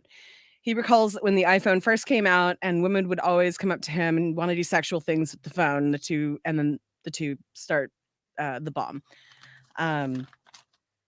Yeah, so basically, they're setting up something. We know that something's happening. They've told the security guard to be there. We know nobody else is going to be in the building. Here we are. We then cut to the Central Terrorist Agency. There, Jack Flowers discusses his relationship with 3 women who all died. The first was Tracy, who got decapitated by a man with a katana. The second was Eleanor, who got exploded by dynamites. The third and final was Taquandra, who was tied to a rocket and flew into an explosion and exploded. One of the commanders showed yes. Up on the screen, one of the commanders showed a domestic terrorist with a radical affiliation. That terrorist is Huey Flowers, who is frequently disturbed by the screams of people getting kicked to nuts, isn't sure if he would hurt a kid. Yeah. Using the 24 timing countdown montage, we cut to Ed Winslow III and Gin Rummy in their Cadillac Escalade. Ed is telling Remy more about how he used his iPhone for procuring and pricing all of their gear for the mission. As they're driving, they blow a tire. Ed says that he'll just call his grandfather and get a new car. But because they can't get a signal, they can't. Fortunately, they're right by the Freeman house. Inside the Freeman home, Huey tries to tell Granddad that the CTA is coming to get him. Granddad, I know you're not going to believe me, but I think they're government agents that are coming to... Shh. Boy, I don't have time for your crazy bullcrap. I don't like to be bothered with my Real Housewives of Compton is on. Oh, no, she didn't. Yes, she did. I picked it because it kind of ties into last week's episode, and it also ties into the end of the show and the clip Tiara picked. Here Huey is trying to spit some truth, and Granddad's like, I'm watching My Real Housewives. Fuck off. And we kind of see the effects of like they're always ignoring Huey, the voice of reason, the smart one. But no, ignore it and be distracted by Real Housewives, which also has a lot of political entertainment allegories to our real world. That's what I was gonna say. I feel like the whole episode with the iPhone, with everything that goes on with the idea of 24, the TV show, with the idea of Real Housewives, like it's saying so much more than when just taking each story, as part of the story. Like it's saying, look at all the things that we're distracted by and where we put our level of importance and where we put our attention. But yeah, because look, everybody, especially when around this time, Real Housewives was, come on, between Orange County and then Atlanta, but you couldn't tell. And then they started like Beverly Hills, you couldn't tell anybody. That was everything. That's how Andy became as rich as he is now. That's how Bravo pretty much blew up. We think of Bravo back in the day. You watch Bravo maybe on Sundays because they would show a rerun of like, Untamed Heart or something. Like that's what your Bravo interaction thought of in a long time. So then I've been watching a lot of 90s movies lately. Our house, and it became such a big part of our everyday and social construct. So yeah, I like that you chose that because that's what the overall feeling that I've got over this episode that when I watched yesterday and then watched again today. Because I wasn't sure if I was elevated enough to remember what I watched yesterday. So yeah, I hear you on that one. Notes in there. Oh, okay. So yeah, I'm gonna have to go and watch Untamed Heart tomorrow, just so you know. It's on Amazon Prime, so it's happening. Okay. Like seriously, I have been on is this 90s movie cringy or not kick lately? No, we couldn't find the full episode full movie without paying for it. My cousin Vinny, like over the boys were gone for Thanksgiving break, and so we were just like sitting here and just randomly started saying shit back and forth, and I was like, how many fingers do I have up? What is that, dirt? So we just and all we could do was find each of the funny parts on YouTube, so that's what we did. But yeah, I mean, 90s movies are the best. Oh yeah. All right, so Granddad doesn't believe it. Moreover, he doesn't want to be bothered while watching The Real Housewives of Compton. While watching, there's a knock at the door. Frustrated, Robert gets up to answer the door and finds Ed and Remy. Next, we see Huey in his room, going on his computer and purchasing train tickets, deleting files, and packing a to-go bag with his katana and at least one book. I think there were a couple of other things, like clothing, maybe. Downstairs, Remy is on the phone with Ed Wensler the first. Ed asks if they've made the final delivery yet. Remy tells him that they blew a tire and at the Freeman house. Ed tells them that they need to leave because the CTA is on their way to their house right now. So Ed knows that these people that he is supposedly friends with are about to have a terrorist agency at their front door. Just tells his kid to leave. Remy tells Ed the third that they have to go. Somehow Ed's phone drops into the couch cushions. Ed starts telling Robert about the warehouse thing. Jin, trying to get him to shut up and go, keeps calling Ed's name until he finally catches his attention and they leave. Basically, Ed's trying to tell them, don't go anywhere near downtown.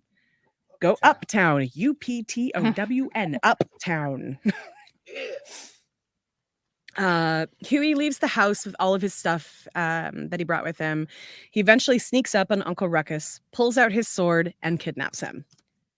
Cutting back to the Freeman house where Riley and Granddad are passed out while Real Housewives is playing. As they sleep, Flowers' CTA unit breaks into their house trying to find Huey. They only see Riley and Granddad snoring. They didn't wake up somehow. Flowers reports they did not find Huey. However, a CTA member tells him that he bought a train ticket. As the countdown continues, the image zooms in on Huey and Ruckus in the bus. Ruckus tells Huey that he can't wait for what the white man will do to Huey. Flowers and his crewmates who are in the car are catching up on the bus. As Flowers starts shooting at the bus, mainly trying to shoot Ruckus, Huey starts taking over the wheel. Ruckus also pushes on the gas pedal at Huey's insistence. A member starts shooting. Eventually, a crowd of tanks, helicopters, and army men surrounds the bus.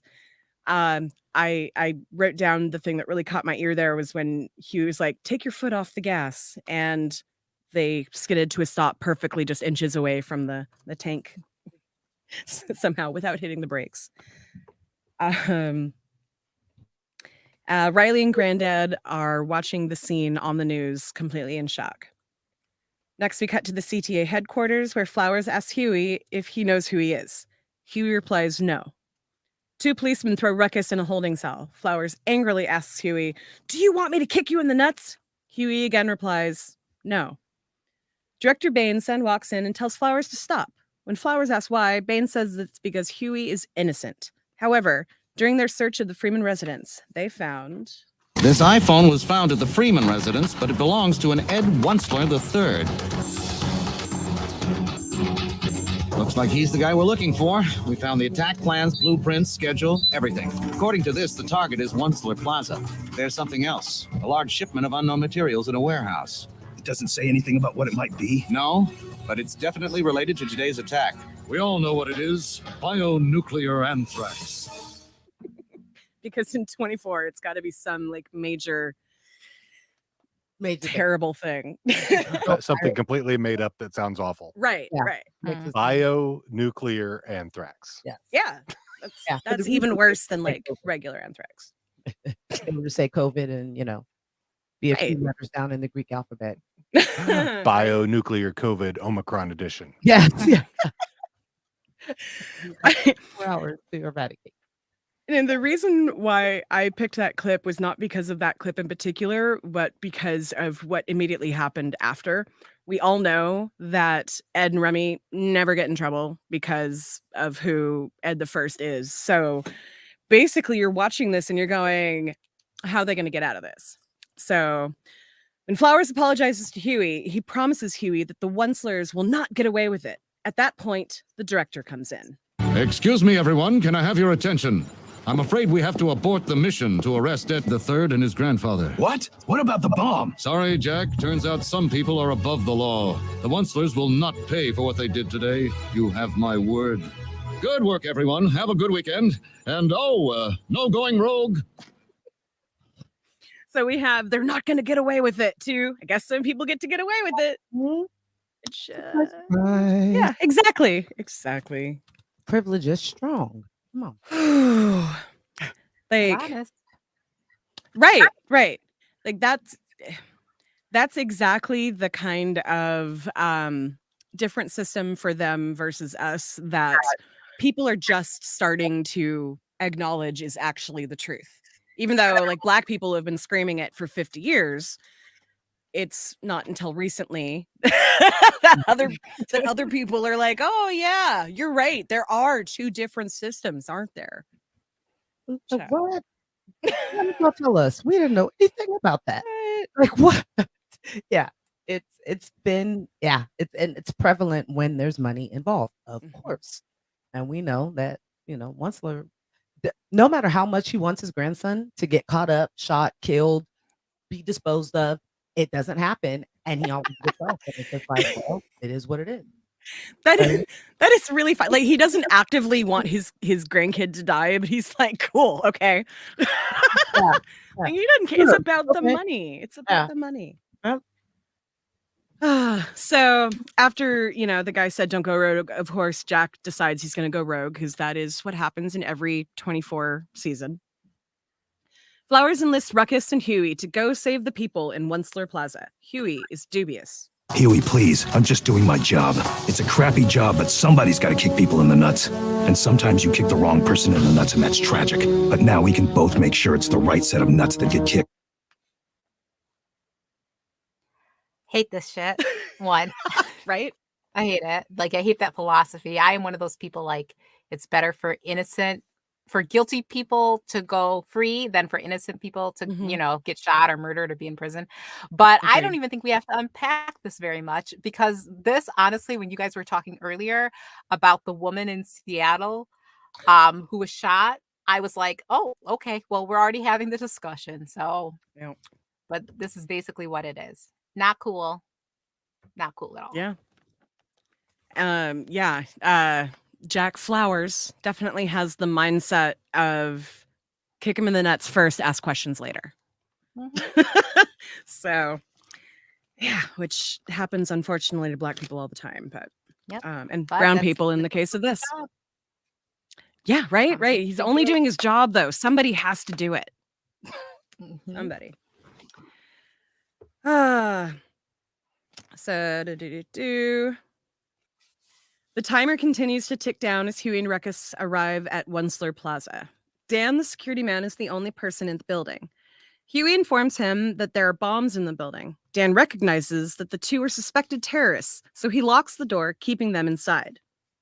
Meanwhile, Flowers arrives at a place he finds boxes with Dan, the security man, merchandise. We then cut back to Onceler Plaza. Ruckus and Dan start fighting while Huey tries to find the password. Ruckus throws Dan down, tells him that he was hired by Flowers to get him out safely. He asks Dan the password. He confirms the password, but Ruckus thinks that Dan is insulting him, so he starts kicking him and stomping his testicles. After that, Huey stops Ruckus and types the password, "Eat my ass." The door opens, and Ruckus is immediately ashamed. I am so sorry, Mr. White Man. Never again will this foot touch white nuts.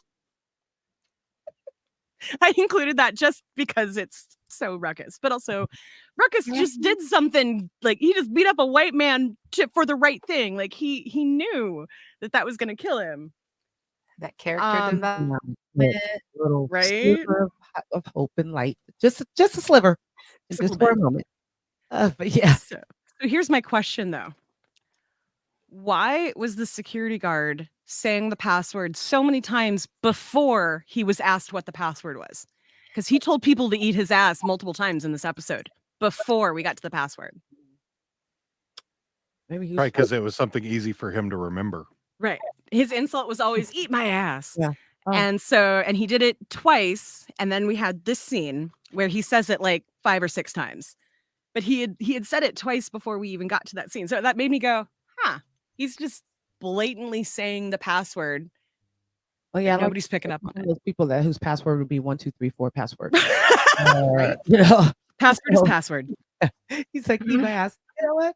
It's. He probably got a chuckle out of every time. Yes. Yeah. Yes. It was another very something that we see nowadays with things like Twitter, where people think they're getting one over on like, that's the kind of humor.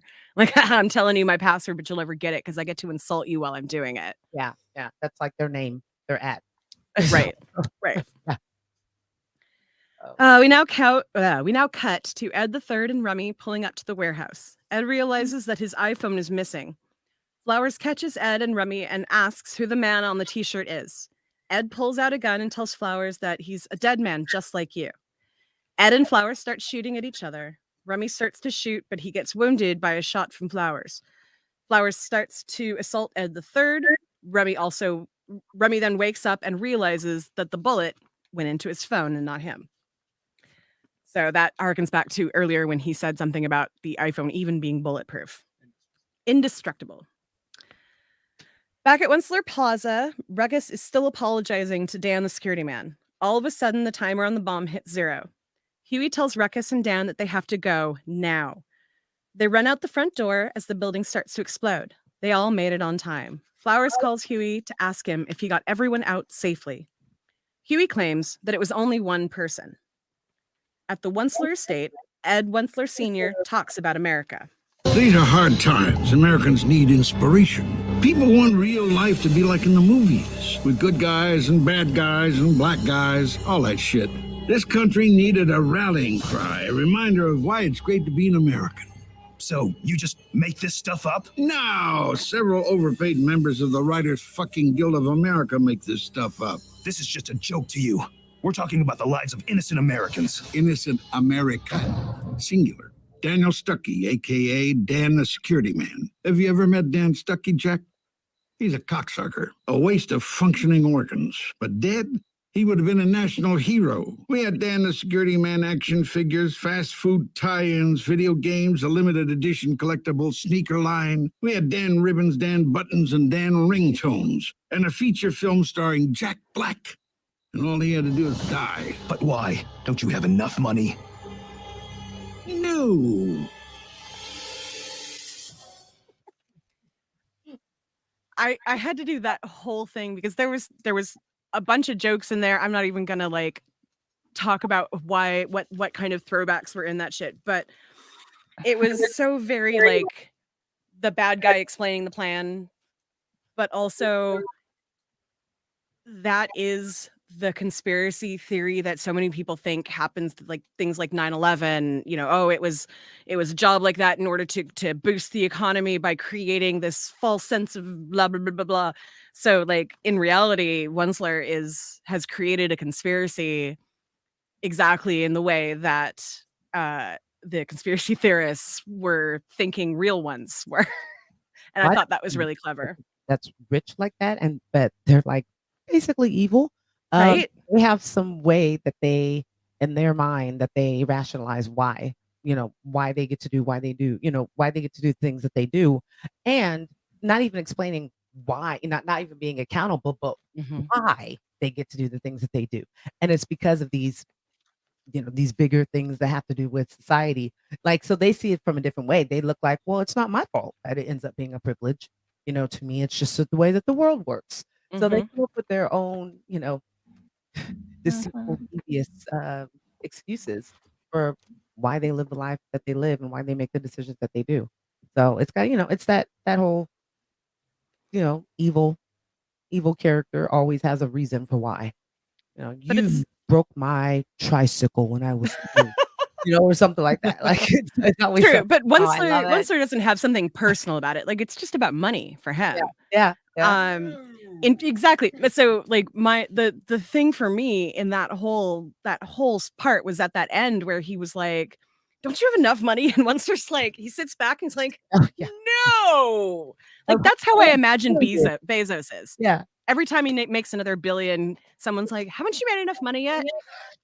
No. Yeah. Like $1 million, like $100 to him a day. He's like, what? Right? Ask for me that you're speaking.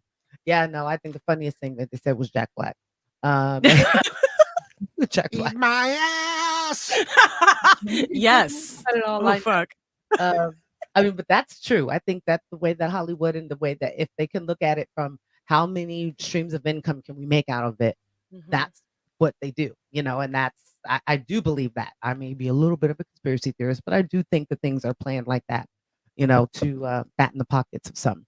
So I'm sure there are plenty of things that happen to fatten the pockets of some rather than the mass. I think things on a grand scale, like say 9/11, are pretty much impossible because of the amount of people that would have to be involved in it to make it work.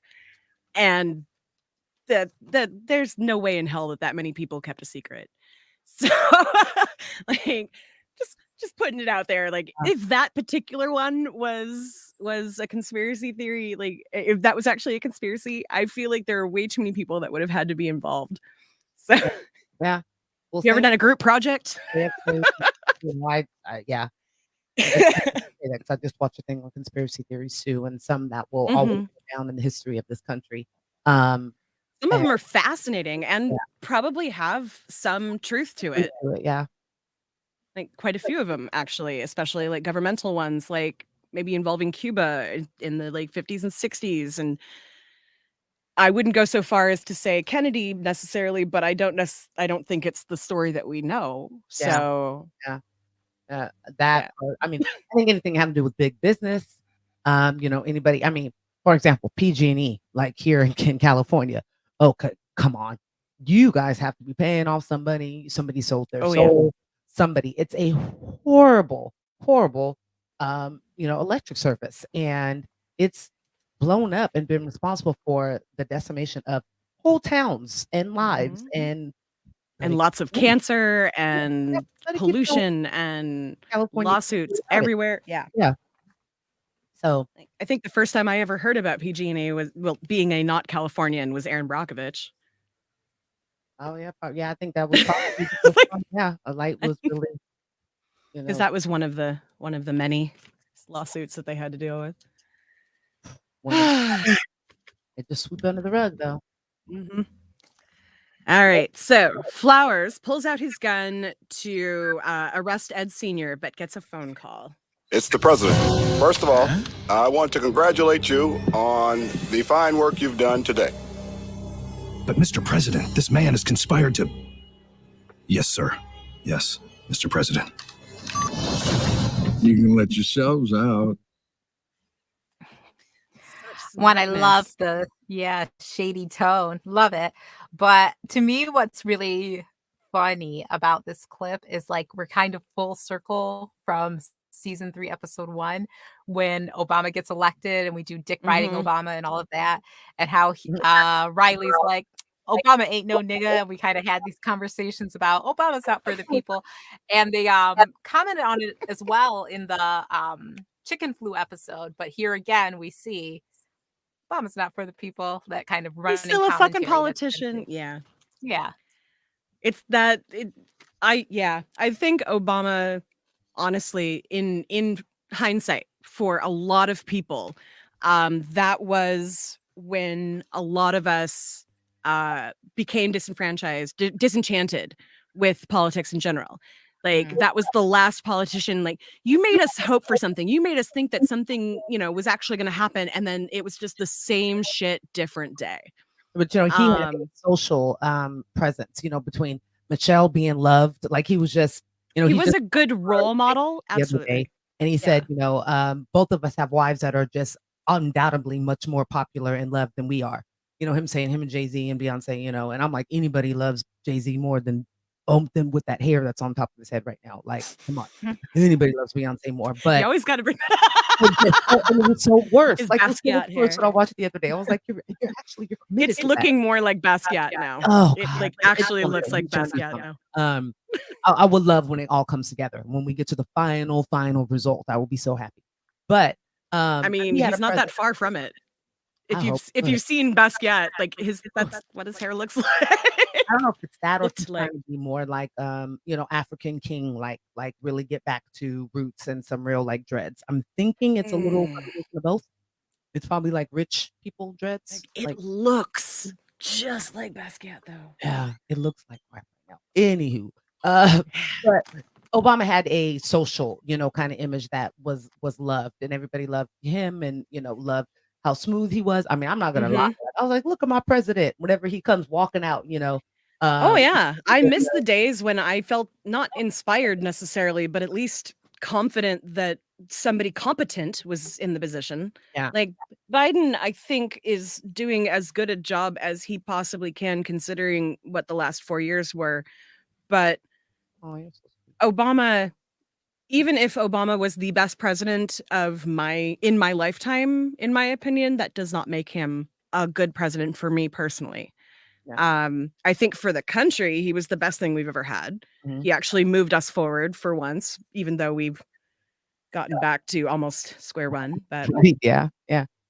But for the time being, yeah. yeah, and he gave a lot of like my dad. It gave him a lot of belief that things were going to get better. That he honestly never thought that in his lifetime he would see a black president.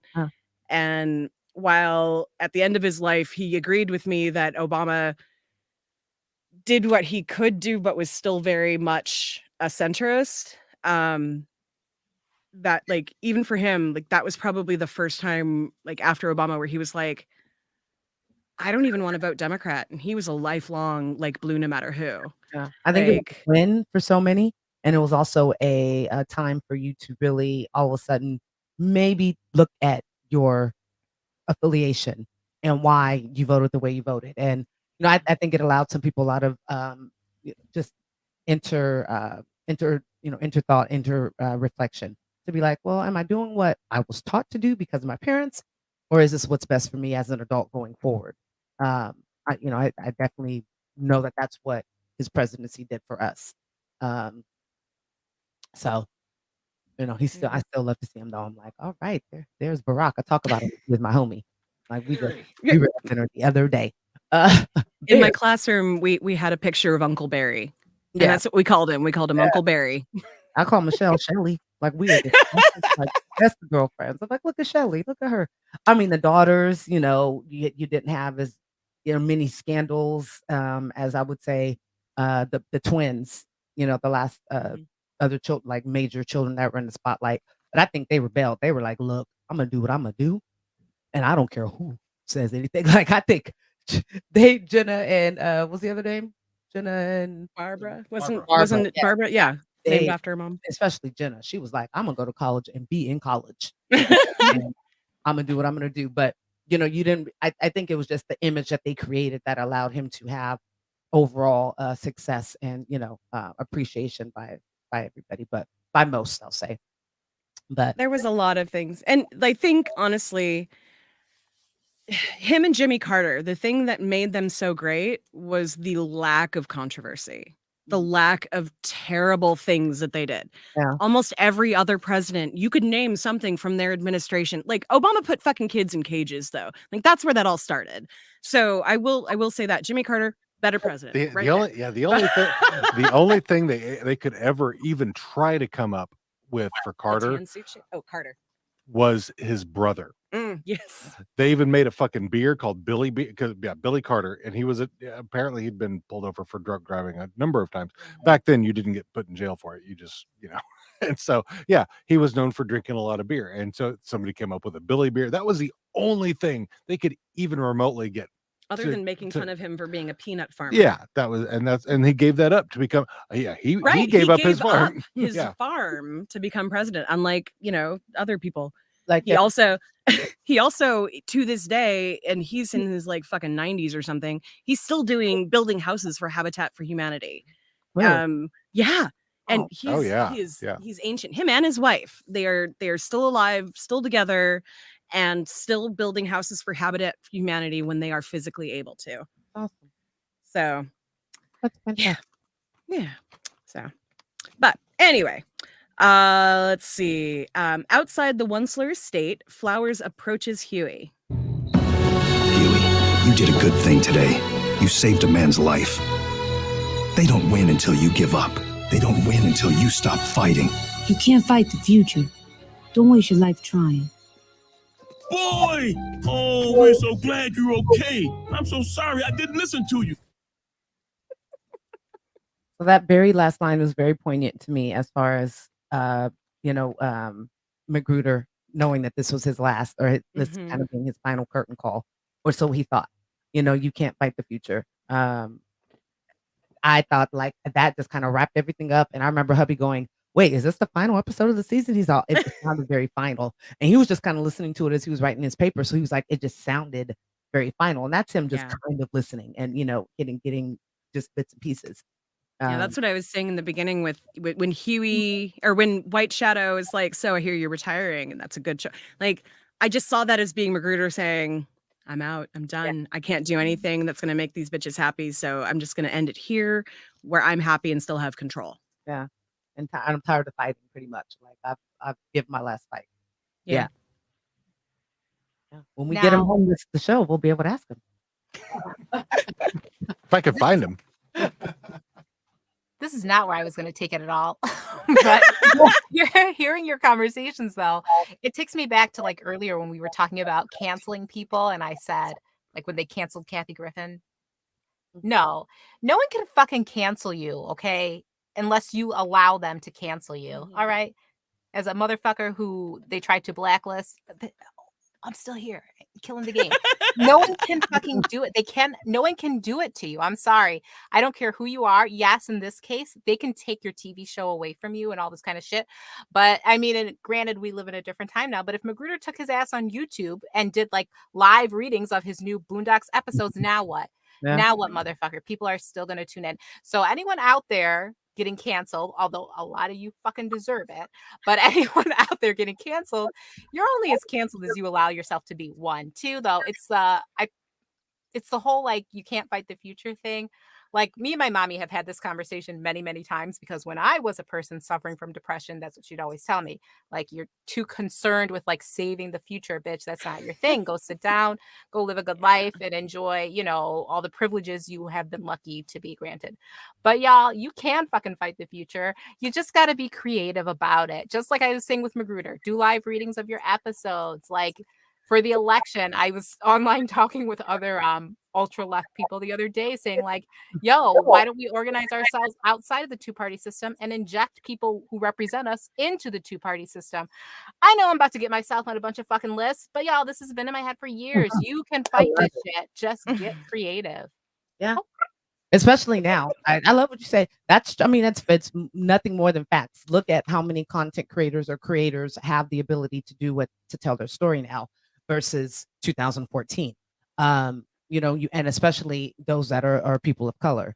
So, I feel like like I said, he's just a genius man. Either he is just a magician, a sorcerer, a psych, something.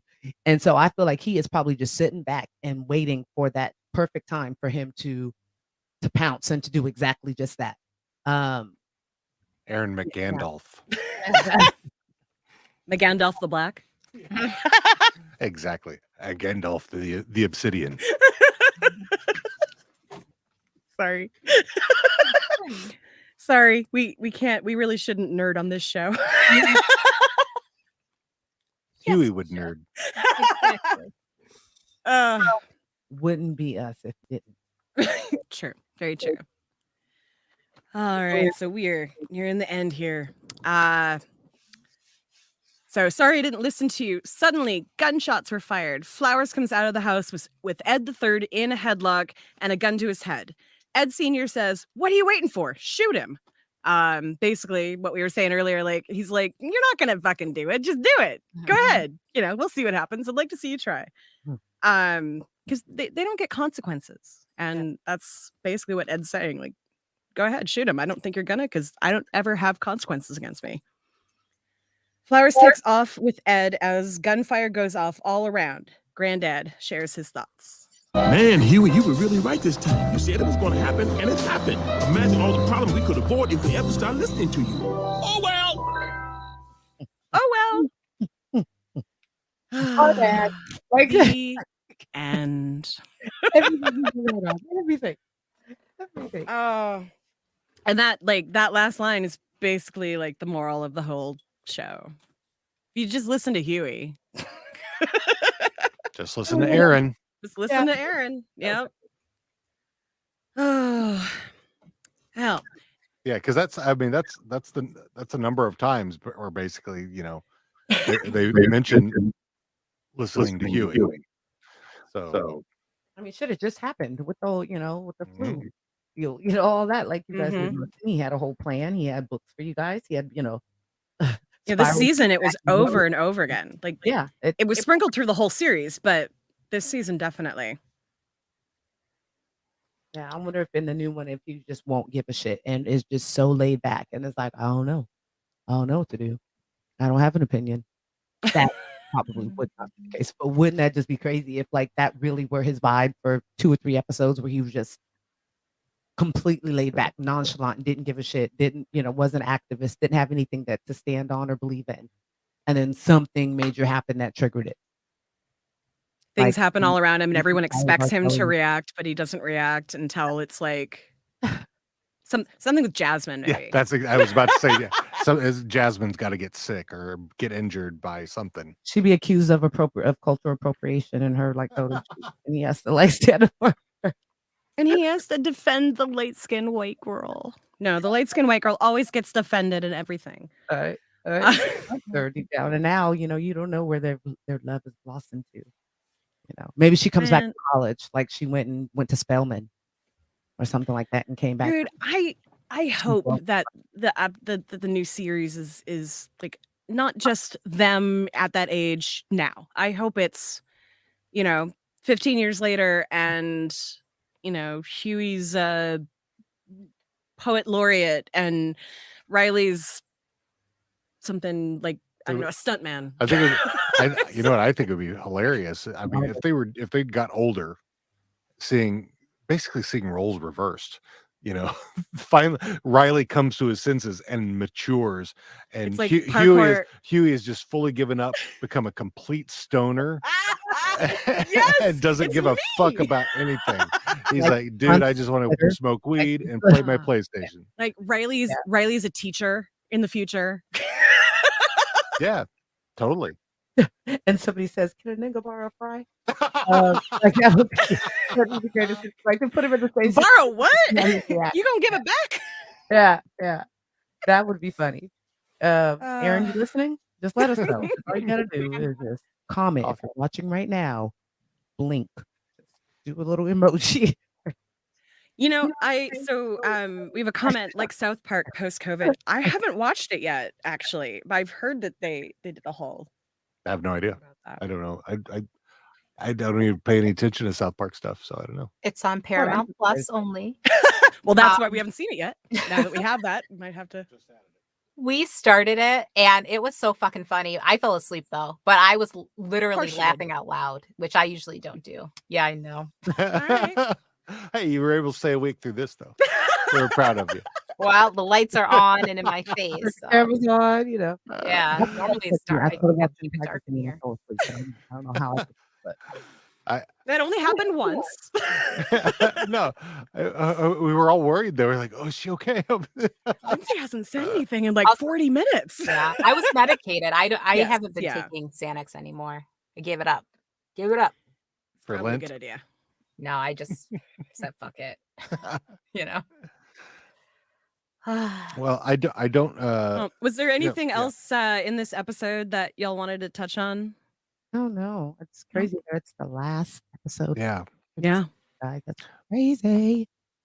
Yeah, it's been a whole growth of a whole new year of growth in this, and it's and starting next year with a new season and hopefully a new season, a new series. Basically, it's hopefully next year we'll be doing season 4 and 5. That next calendar year. Yes. 2022. Actually, that instead of a stupid white people question today, since this is kind of the end of the season, the end of the year, all kind of wrapped up into one. Is there anything you guys are looking forward to in the new year, either with one of your other side podcasts or with this or some other what's the word? Side hustle you got going on? I wish for everybody, and I hope for everybody, and I speak into existence for everybody. Just much love and light, success, wealth, prosperousness, and just happiness in whatever it is that we're doing, whatever creating that the universe allows us to do. And that's just kind of God, that's so different from what I would have said 2 years ago. I'd be like, I want this and this and this and this and this. Now, kind of leave it up to what has already been planned and just continue to enjoy building the relationships that we've all built. And that, the extended families that we've created through podcasting. So I know that's what I hope for, for everybody, not just myself. Yeah. How about you, Linz? Yeah, I'm on the same a mushy cushy trail. Just excited to be alive. That's it. It's 2022. That's a privilege, y'all. So seriously, hopefully we make it. God, it yeah, here's to making it through this year, making it so far through COVID, and hopefully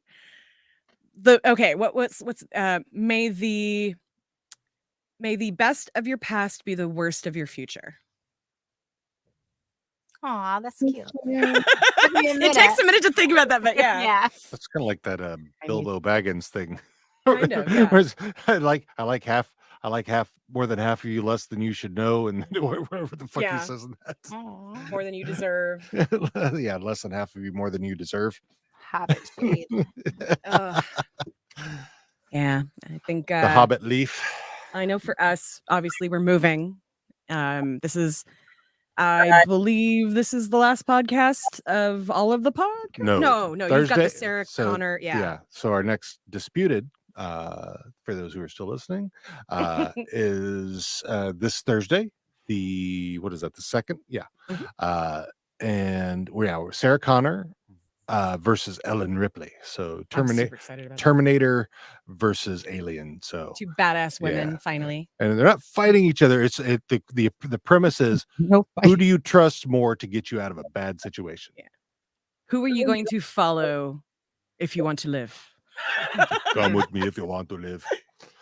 And a couple of cool things that I found since setting this up is the one of our adjudicators, I'm sorry, advocates is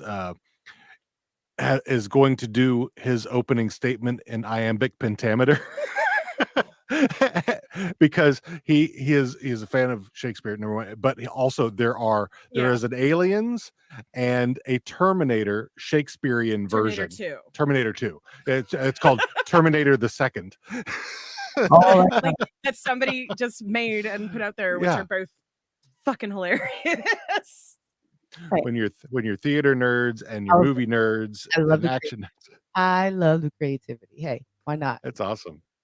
But yeah, I'm looking forward to this. Well, this should be fun. So yeah, this will be our last of the year. The only other thing I'm doing this year that I have planned, which will be once we've moved, is I'm jumping in on the recap episode for Produce Stand for their season 9. Love them. Maybe I will too if we actually have stuff set up by then. Yeah. We shall see. All right. Well, I guess if we're not going to have another one of those, that's about it. And it's unless you have a question for a stupid white person. my question for stupid white people is why? Because communism. So I have a stupid white people thing for you guys to watch. If you guys will look up on YouTube, it's called Channel 5 News, and it's not a real news channel, but it's really funny. They're college, they just graduated college and they went to school for journalism, but they do very tongue-in-cheek reviews of things like they went to like a QAnon rally, or they went to not Talladega Nights, but was it Talladega Nights 2 separate years. So it was two years in between. But the way that these people are is fucking hilarious. And then this is what I was going to recommend. Yes, the Reparation March. That it was called the Uhuru, the UHURU rally, and it took place in Oakland earlier this summer. And you guys just have to watch it. Look, their hearts are in the right places of what they want to do, but having white people march for reparations and for them to give their reasons why yeah, why they need reparations? No, why they're marching for reparations. Oh, I was very confused for a second there. No, for Africans, but it's only white people that are, and they are all like the last 2 years residents of Oakland, but they're very, very, very woke. And like I said, their hearts are in the right places, but it is definitely full of like, ooh, really? Did you say? There was literally a girl crying, asking the same question that we had talked about a couple weeks ago about, I just want to do something to help. Crying, you guys, bawling. So I'll actually try to remember to see if I can send you guys the clip. If not, just remember to look it up. It is March for Reparations for Africans. YouTube it. God. It's a very interesting. This is the point that the guy that they had out there, he was asking people for money and they were giving it to him, cash apping it, giving him 20s when he asked for 5s. Do it this is how much they wanted to help. They were just giving random, but yeah, it was. I mean, Yeah. I've had somebody send me $5 once on like during Kwanzaa, but That's at least that's for that. Like he was just like, "You have. So do you believe you're here supporting? Yes. Well, can I get $5? Sure. Only have a 20. Will you take that? And just gave this man. Yeah. So I mean, if you hear of another one of those, let me know. right? Because I was I'll come down for the weekend. So are we celebrating Kwanzaa this year? We're not even celebrating Hanukkah, and I'm actually Jewish, so no. We can't do the Harambe. We're not gonna do the Harambe. Oh man, I was looking also forward to my what are they Kwanzaa cake? I don't know. I Is don't. there- no. I mean, there's a Christmas goose. There's Is there? yeah. Well, I that's guess that's traditional. the tradition. Yeah. So I I'm don't, just- I I'm don't trying to know. think- My family never did that shit, so yeah, my like, little one asked me about it. I was like, I don't know. Child, I know about. Look, I know. I know about some holidays has in other every year. countries, but I Yeah. don't actually know about Kwanzaa that much, other than the little bits that I've passed on to the kids that I teach. Yeah. Because And if anybody knows and want to educate us, please, I'm more than happy to learn about it. Not saying that seriously, trying to be facetious about it at all, but I just, yeah. When people say it, well, to and me, like, Mary, it's interesting to me because it's not African culture. It was made by African Americans. yeah, And like I would like to learn more about it. It's just never been a thing that, again, I'm not around a lot of Black people though. So yeah.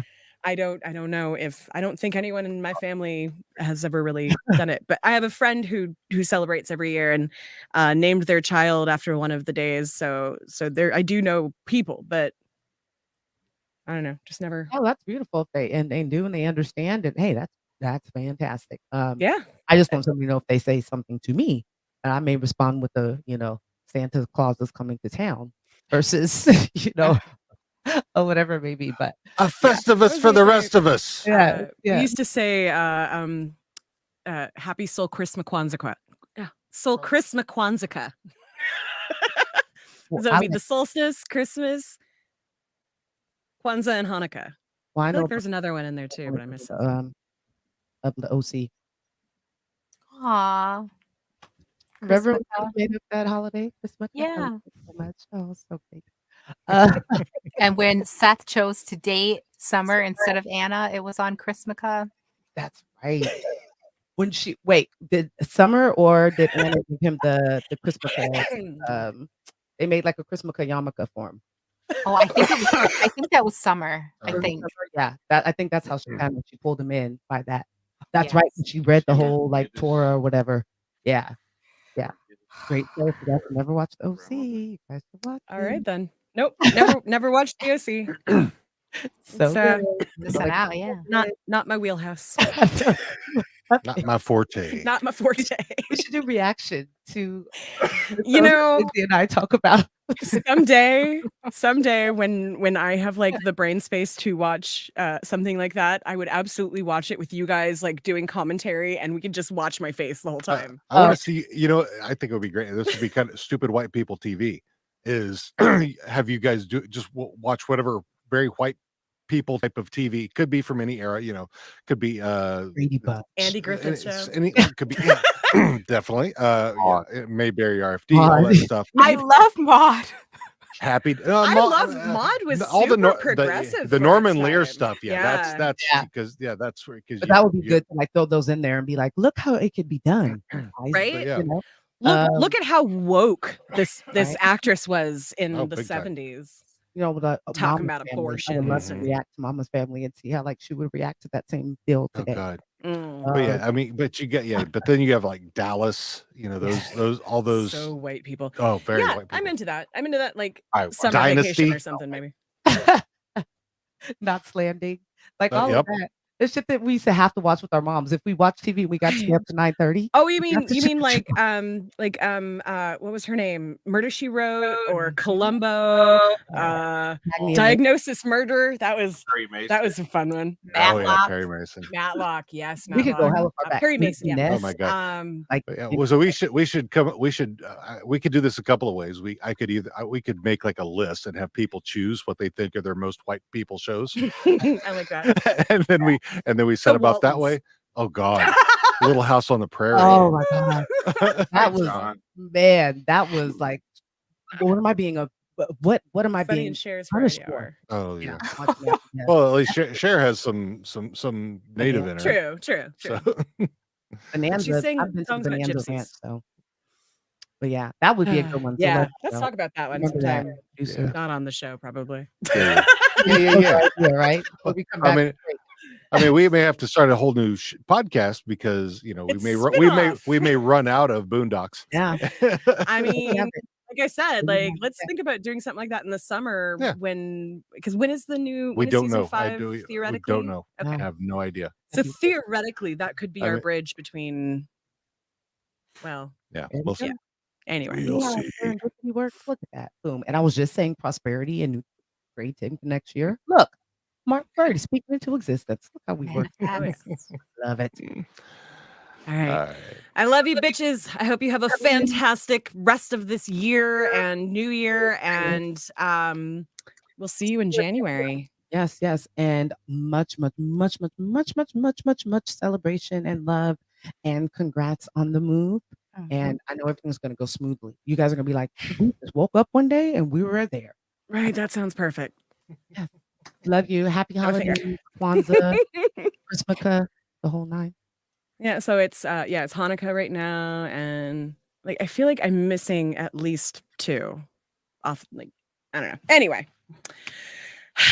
All right, loves. We'll see y'all later. I hope you tune in the new year for season 4 of the Boondocks. Bye. Guys. Don't take this the wrong way, but I need you to get the hell up out of here.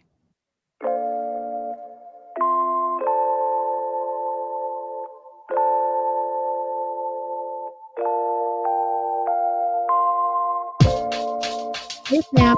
As we make our way to trials and tribulations of human family. Thank you for your short here, but stay tuned because we'll be bringing you the fans' most favorite season, season 4. Want to know where to find us on the social medias or where to subscribe to the podcast? Just head right over to www.theboondockspod.com/links. Have a stupid white people question you want to leave us? Email us at host@theboondockspod.com or leave us a voicemail at 760-933-8636. That's 760-we-3-undo. Shout out to the artists who've created our intro and outro tunes. Our intro is #MakeAChange by KIRK. You can find them on Spotify, iTunes, and Tidal. Our outro is Good Times by Audio Binger. You can find them on freemusicarchive.org and YouTube.